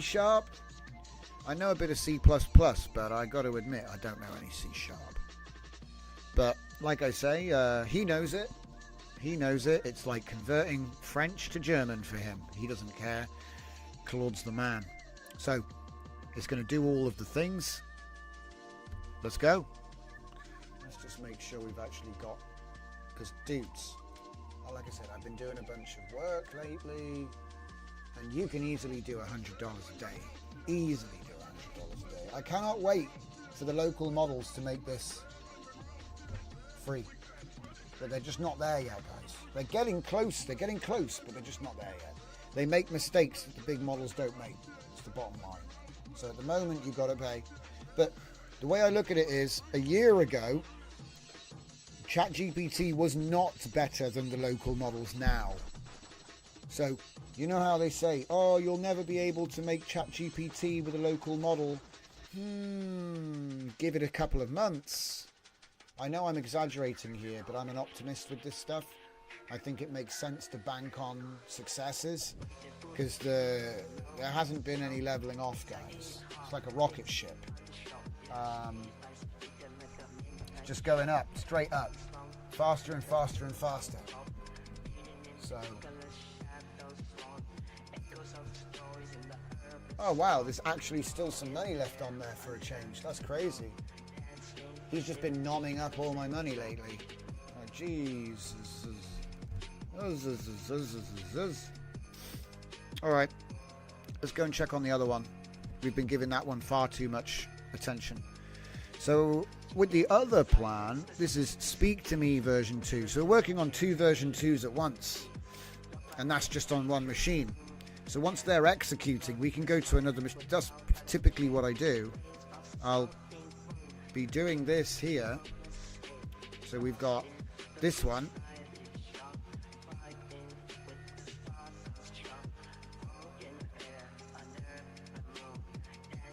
What are we doing? Yeah, he's just cooking stuff.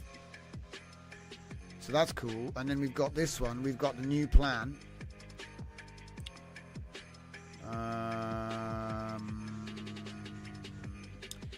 Okay, a mock implementation with to-do comments. Yeah. TypeScript interface is defined. Hugging Face Transformers dependency is nice because it just goes straight in. Let's just kill this for a minute. Pipeline, speech recognition, Whisper Tiny, ONNX, nice. This will be much smaller. Because really the big overhead should be the LLM. We shouldn't be spending lots of overhead on the voice stuff, because it's lightweight. ONNX has different... ONNX has different memory footprint than PyTorch. Focus on tiny because it's 39 megabyte download. Okay.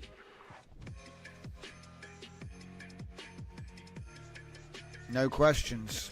Let him go. Let him go.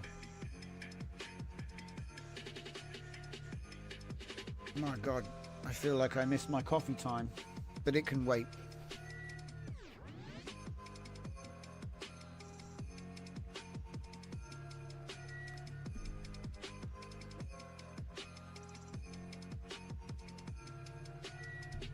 Nice. Good research. Good research. So yeah, like I said, Zero Vector 3 now has the cross-persona workflow and the Zero Vector conversation workflow. So those are the first two Landgraph workflows that actually are working. I'm working on a kind of GUI type thing for just so you can see what the memories are. That's the concept. I don't know if it is going to work, but it's been fun making a graph interface, and it certainly looks a lot more modern as well, which isn't, you know, I didn't try, it's just what it comes out, that's what it looks like, you know. So yeah, React based canvas stuff, so that gets the noggin jogging, because, you know, if I wanted to make like my or my video editing stuff, then maybe you might want to do like a node based video editing tool, because I don't think anybody's, well, somebody told me Blender has it, so apparently you can do node-based video editing in Blender. I've seen it in DaVinci Resolve before, but it was mostly for color correction. So I'd be interested to see what that looks like. And we've done some stuff with video editing with CUDA and acceleration and all that stuff on this laptop before. So it'd be an interesting little... Because the funny thing is, what I'm doing is I'm going like, let's go back to March and see what I did, and can we now make it better using the LLMs? And the funny thing is that a lot of it was like CLI, you know, command line tools. So obviously, yeah, you can redevelop a command line tool into a fancy GUI any day, as long as it still works, and he might even make it better.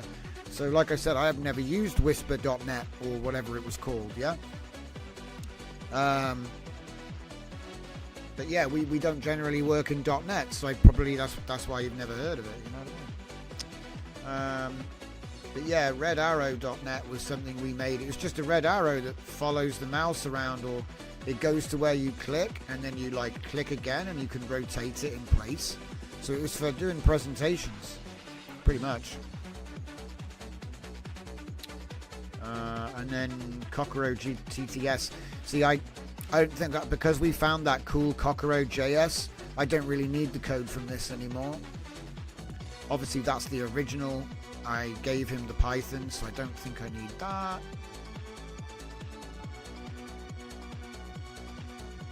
Speak to me V2. So we're going to need to make a new repo.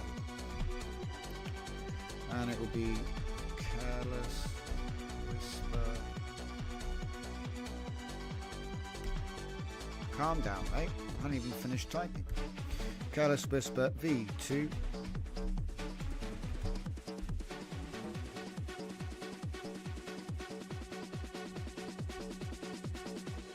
Obviously the license inherits whatever the hell I was using, so I can put whatever license I like, but it doesn't really matter if you know, there was something else. I always recommend to check the upstream or downstream for license terms. But it is my intention that whatever I did is Apache 2. Whatever everybody else did, that's on them. Okay, so let me see. We are ready to do our first build, are we? Still got errors, mush. Maybe.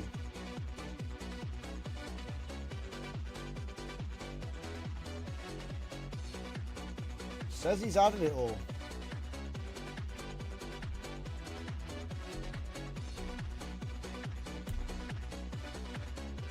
npm install errors, npm type check. Oof. It's not going to run. Surely. No, it's going to run. It's got so many errors. I don't know. So let's just pick an LLM here. So we'll pick Quen 3 1.7 billion Q8, which is on my machine. We should see it appear here. Unless Olama's being annoying.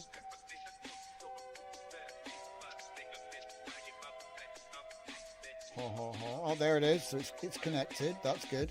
Now, there is no text entry box for the Olama because it only says what came out of this. And this doesn't have a prompt because this is the prompt. You can't type there because that's actually telling you what you just said. Now, let's go with Tiny. Oh my goodness. Does this actually work? What's the capital of France? I don't think it works yet, guys. Got a funny feeling that everything's broken right now. Yeah, processing failed. See, if we can't get this working, it will never work. Excuse me. There's loads of errors. So what I'll say is, when we do npm install, we see errors. When we do, what's the other one? Yeah, type check. When we do npm install, npm run type check, or even, shock horror, the famous npm run dev, we see errors. We can investigate. So in other words, I'm inviting him to do it. That's what we're really saying. Let me just check the numbers here. 120 is fine. We can go with that. I've already stopped the server. There's only one thing open, so this should be good. Now, I did put him on a different port number. You'll notice I'm on 4096, and that's because I'm doing two VTAs at once. So I just chose one of them to put on a different port number, and then you can go ahead and work on them both at the same time. So when we go into act mode, he's going to do install, type check, run dev. Now, obviously, if he finds errors, he's just going to go ahead and start fixing them. And I shouldn't have to interfere, which means I can go and do the other thing, which is also broken. Bless him. Let me fix the icon. Oh, it's the icon again. Yes, invalid icons will make your build fail. Which is funny because you'd think like, oh, it all came down to this one ICO file that no one even really understands anymore. The ICO format. Oh, are you actually... He's not even finished yet. Calm down. Popping out websites.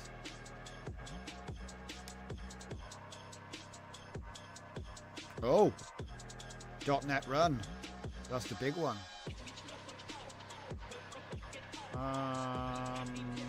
Wait a minute. .NET Dev Team. Hold it. Oh yeah, so that means it's down here. Right click, show application, start recording test, view transcription, settings. Oh, what happened? I clicked on settings and it just... it immediately closes itself. Show application. Hello, careless whisper in the house. V2, so press F1. It's going to open a bloody... I hate the fact that it opened. I've done it. Why? Hello. Transcription processing failed. But hey, the button worked. Settings window not yet implemented. Right, so what do you want me to tell you, bud? Exit? Okay. Nothing. Tell him nothing. What's it say? Do CPU bound work on a background thread. I love it. He's probably going to tell me in a minute, congratulations, your app is ready. I'm like, no, it's not. It's really not. You say it is. You say that, but it's not.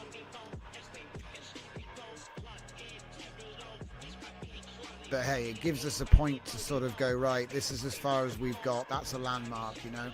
The thing is launching. It has all the buttons. You can work on this doesn't work, this doesn't work. Usually things just work one shot, but we had a few strange things happen. Instead of going for the way I did it, we went for the way he wanted to do it, which is a little bit better in terms of memory and just a bit more modern. So he says the application is ready. The only trouble is it doesn't work. You know what I mean? But that's like something I can come back to and polish. So what I'll typically do now is just like what I did with the other one. Just close all of these things because it's everything that he's done. That's everything he's done. Just close everything. So if we look at the dev team handoff document, it'll show where we're actually at. If we scroll down to the plan, there'll be a plan in here with like weeks. Be like, no, maybe not.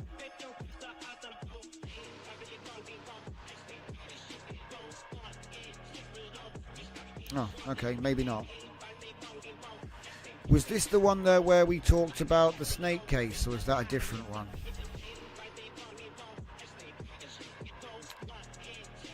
Maybe he just listened to me. I mean, this is .NET, so it's kind of not relevant. Did I actually? No, it's in the research. I did it in the research. Right. What's it trying to do now? It's trying to do .NET Run. Weirdo. That doesn't work. You can't do ands and ands. It's got to be a semicolon, you goon.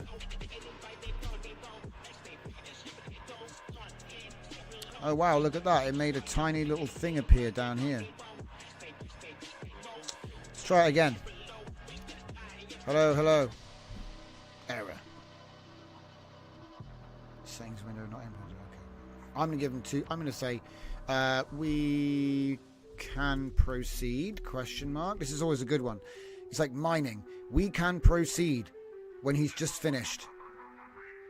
What does that mean? We just finished. But did we though? Because he does split the jobs and he'll say, oh, I finished, blah, blah, blah, but he hasn't finished. So let's see what happens when we say plan mode, we can proceed. Lots of green ticks. Implement the settings window, create the transcription history viewer, add the custom hotkey config, build the audio device selection interface, create the application icon, package for distribution, add installer. And then advanced features, real-time transcription preview, multiple language support, voice activation detection, custom model management. The first thing he wants to do is test core push-to-talk functionality. It doesn't work. So yeah, we can let him carry on with that one. Oh wait, hang on, he's asking me, which direction do you want to focus on? Right. Well, I'm going to say option 2.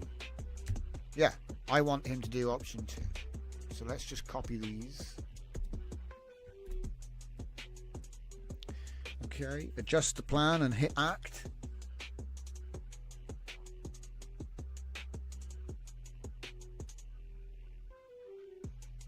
Yeah, I used DaVinci Resolve for the node-based stuff before. Unless you've worked, like I worked a lot with Unreal, which was node-based as well. So especially like node-based materials for textures on 3D models. You can't do it any other way. I mean, I know you can, but it's just there's so many things. It's the best way to do it is a node like a flow, a canvas-based flow thing. Nodes. But I haven't had a chance to look at Blender, so I just heard people saying that the new Blender, you can do video editing, and it made me. I was like, oh, that's really interesting.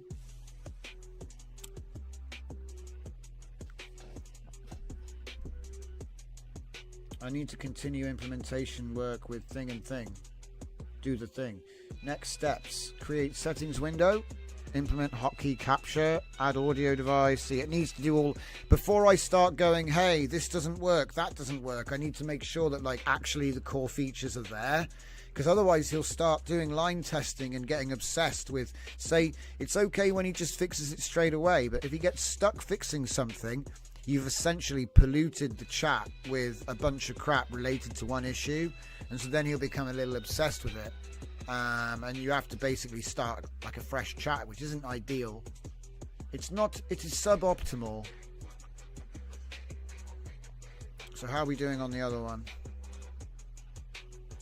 TypeScript errors are mainly linting issues and don't affect new implementation. Okay, alright, that's what he says. Let's, yep, this is speech to prompt. Here we are. Alright, so we say tiny, ready it says. Hello, hello, testing. Processing, failed. Okay, at least I got something to go on now. It may be that I didn't connect this first, so let's just eliminate that.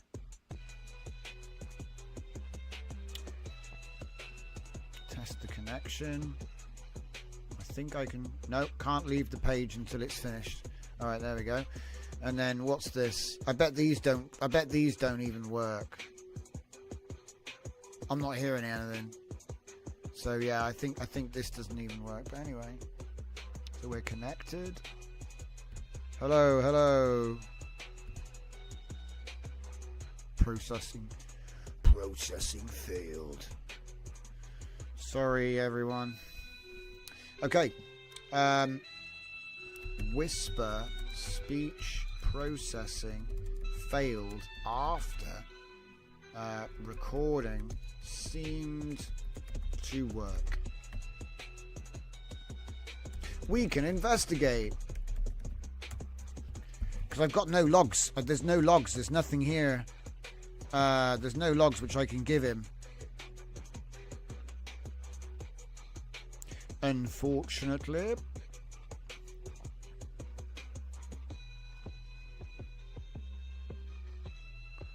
Check the browser console logs. Oh. F12 useful. Console. Oh, what's this?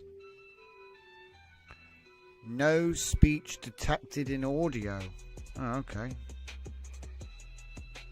So that means it's not using the mic? Don't know. Unloading. So unloading TTS model. Optimizing for Whisper.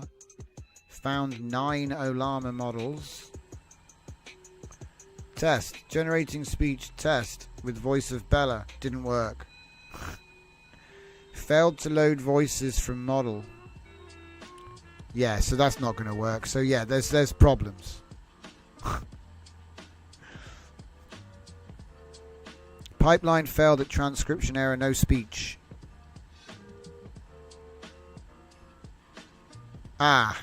D-type not specified for encoder model. Using default type Q8. There's a whole bunch of stuff in here. Error trying to use the icon. Oh my god.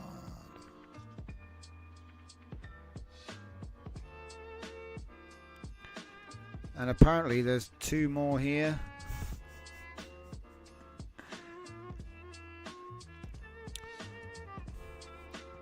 Alright, let me just refresh the page. Yeah, we've still got all these. Can we clear the console? Again, we're going to break it.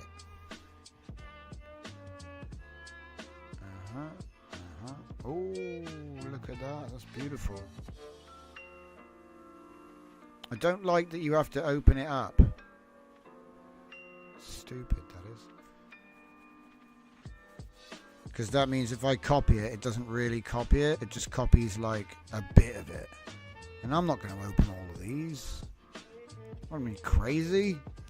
Can you export this? No. Useful. Ah. Copy console. What's the guess that that's going to be something horrific? Oh, that's a great way to cook everything. Ah, we'll take it. So where's the error there? Ah, do you know what? Nightmare. Get rid of that. I've got to let him figure it out. Because what I've been finding is when you start telling him these bugs, oh, look at these bugs, it kind of makes him pay more attention to those. And the chances are they weren't even the important ones anyway. There's probably something else. And you might inadvertently make him ignore something, which was like more important. It's kind of like a genie's wish, where you wish for what you wish for, and it's actually cursed because you weren't precise. Hello. We're testing the input again. Is it still broken? Yes. Good times. Dragon says Unity and DAS, which are nested menus. Interesting. Martin's got to go. That's cool. Fernicar, you're late. That's all right, mate. Just glad to see you. NPM run dev. Yeah, I mean, no. All right, let's check how the other one's getting on. .NET run.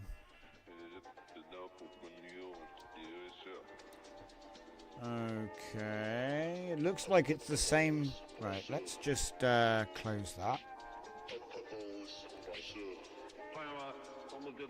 And it'll be do that again.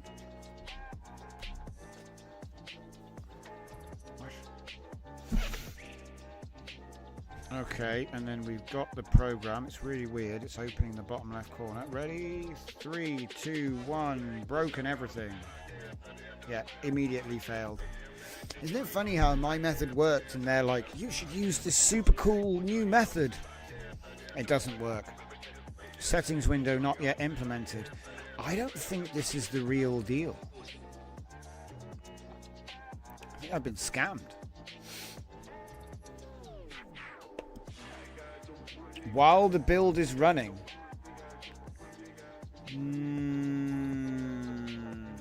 It didn't do a build.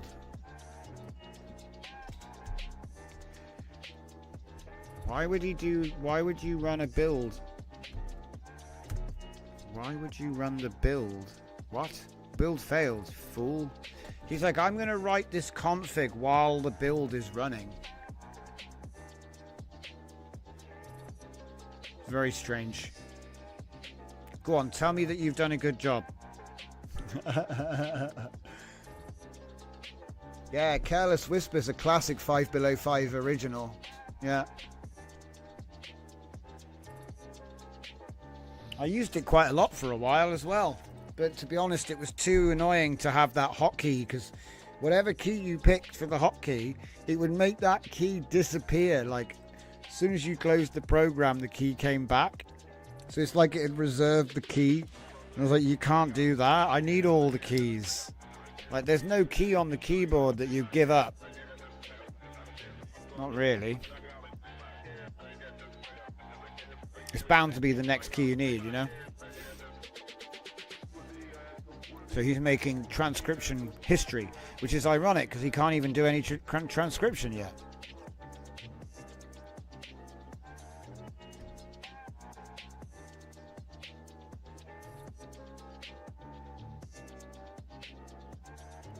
He's like, great. Should we let him use it? We'll let him do it. We'll let him do it. Go on. Go on, mate. Have fun. Have fun with it. Go on. Oh, I want to see. Let's see the skills.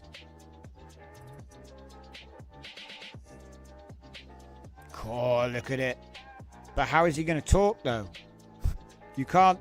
How can you talk? Well, I suppose he doesn't need to, does he? Because, you know, It can't. It doesn't work anyway. Are you going to click it again to stop it recording, buddy? That's 200,000 tokens of him clicking one button. No, it's not really. It's more like 20. Let's have a look. Browser action. Read file audio recorder TS. Start recording starts with setup audio. Ah, I can see it now. So he's not doing that anymore. He's run away without me. Audio recorder's getting stuck on microphone permission. The main issue is recording works, but Whisper fails afterward. Yeah. So he's got to figure out what's wrong with Whisper.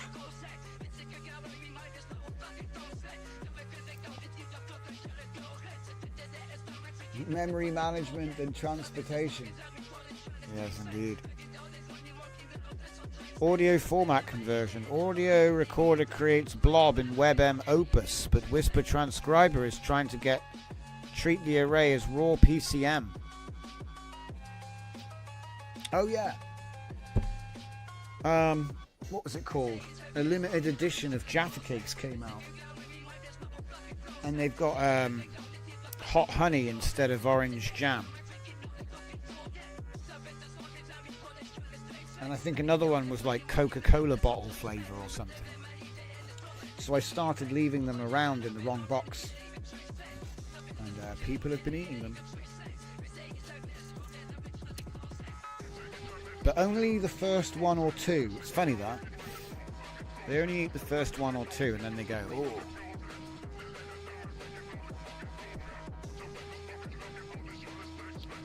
Man, do I really want to let him do it? No. Do it myself. So, hello.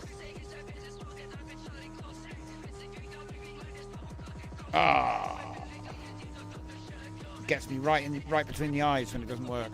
I'm dead. Okay. Whisper is unable to transcribe. There are no logs to give you. Lies. Daisy Johnson. Okay, so it says Llama 3.1 instruct Q4 failed to pull. What?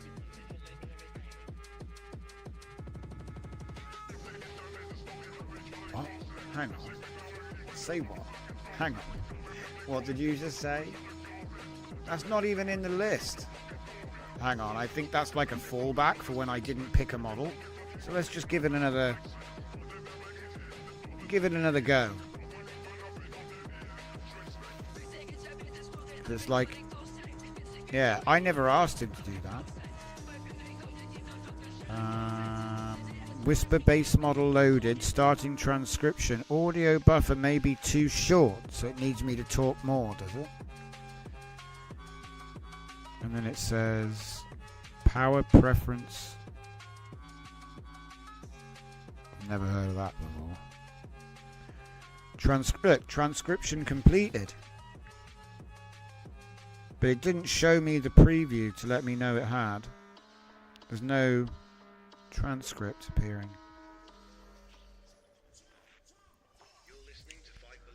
Audio buffer is too short.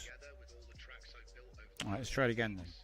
So I'm going to say something that's going to take me a little bit longer to say because apparently it needs to be longer and that's not really how I'm going to use the tool, so it's kind of annoying. But that's a bit longer.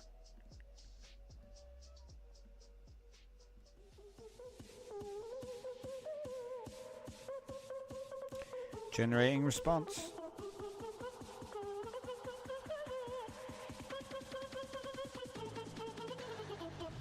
I mean, it's taking its time to break.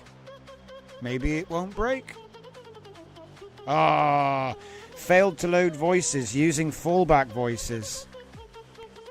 Generating speech. Think, okay, the user is saying they're going to with the voice of AF Bella. So that means it actually did work. But now we've got problems because it doesn't really know how to do it. We've had this problem before, by the way. Kokoro is a bit weird, and it likes to have the language as well as the name passed. Well, that's what I found was the workaround anyway. So yeah, failed to load the voices. Kokoro model loaded successfully. It looks like it's crashed on my screen.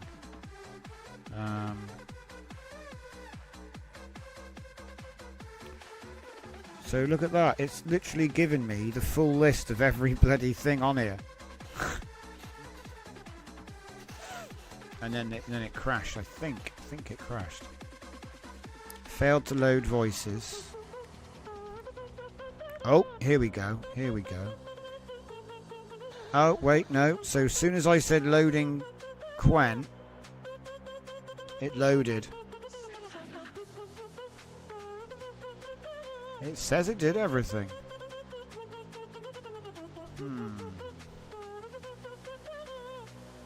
Look, generating speech. Okay, the user is saying they're going to... It's close. I can feel it. It's actually close to working. But, you know, it's not very good because it's not showing us anything. Is it completely wrecked? Yeah, look, completely frozen up.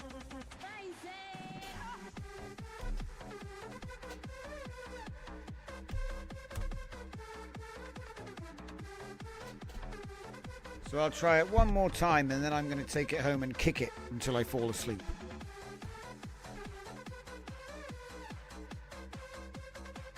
No, that failed. Alright, well, let's check on the other one. So this would be the .NET. It's not running. So run command. Should only be 4 warnings, he says. So there it is. It's the same problem. Ready? Hello? Is anybody there? Still no settings window. What am I paying for here? Okay. We have no settings window and Whisper is unable to transcribe. Good times. See, I prefer to be able to actually do something about it, but at this point I've got nothing to go on. Like, I could copy paste these errors in, but I know that half of them aren't going to be relevant anyway. It's probably caused by a typo. Probably what I'll do next is I'll say, look for typos. Look for snake case. Let's see. Somebody said blah blah blah. I know the spirit of the live is to show the AI figure it out. However, I have the repo with transcription, Parakeet GUI Tins Edition, which is a strong case to switch from Whisper to Parakeet. Does Parakeet, can it speak as well? I think it can, can't it? I think, isn't Parakeet Whisper and TTS all in one? Because I remember we did stuff with it, but I don't remember which one it is. I get Parakeet mixed up with Parrot, which is also a Parakeet. It's funny, it's my own repo. I can't even remember. Like, Hugh did an amazing Tins version. Let me just see it. Parakeet TTS. Oh, there it is. NVIDIA Parakeet TDT. Speech recognition.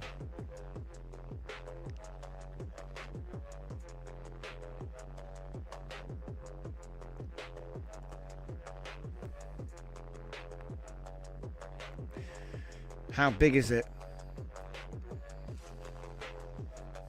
Because the thing about Kokoro is it's 80 megabytes. Yeah, 2.47. That's okay, right? But the thing is, it's 2.47 gigabytes when I already have 3 gigabytes loaded for the LLM that I'm talking to. So, like, that means I don't even have 1 gigabyte. which is why my Whisper and my TTS are so small. None of it works though, so it's kind of elementary. I might just change it out, you know. But yeah, so Transformers model, loading failure, audio formatting. So he's going to search all of these things. And what's the other guy doing? The other guy... Oh, you should see the other guy.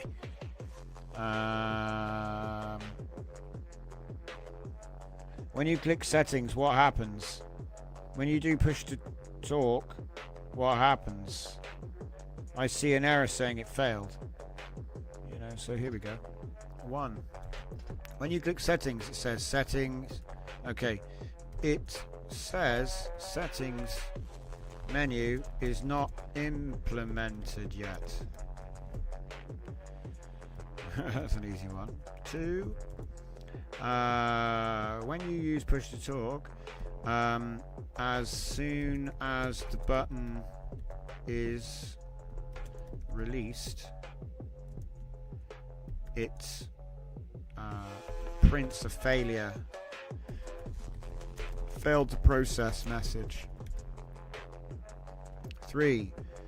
Are there any errors in the console when you run the application? No, actually. That yellow text, those are warnings from the build. When it's actually running, there are no errors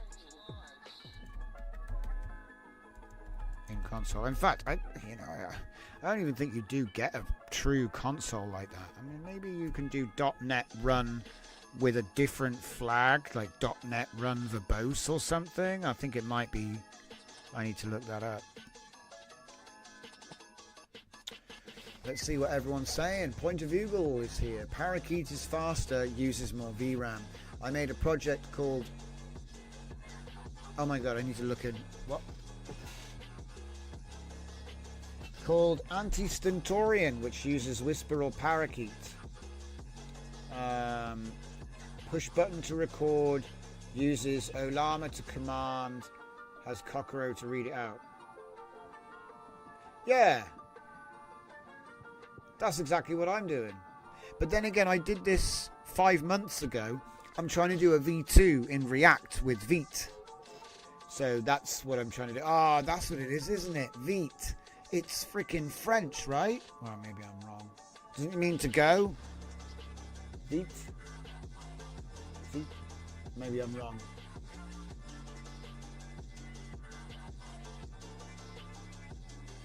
I don't know. Can't remember. We baked the cake already and you want to shove the raisins in? It's all good. That's what we do though. We just got whipped cream, guys. Whipped cream.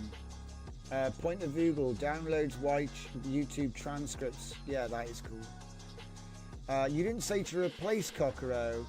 You said it's better than Whisper. Yeah, that's true. Yes. Yes. Yes. The only reason I'm using Whisper is because the one I'm using is like 80 megabytes. So that means with Whisper Tiny, that's 80 megabytes, and it runs on CPU, giving you speech recognition. And then you've got a 200 megabyte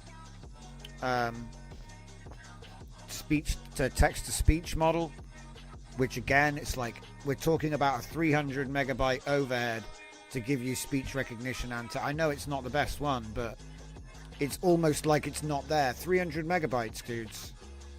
300 megabytes is nothing. That's nothing. Now. But yeah, so anyway. So he's just about ready to go. Just about ready to go. He's going to do main window is showing a placeholder message instead of opening the settings window. Even though we created it, it's not properly connected. So he's got that to fix. I'll let him fix that. And I think...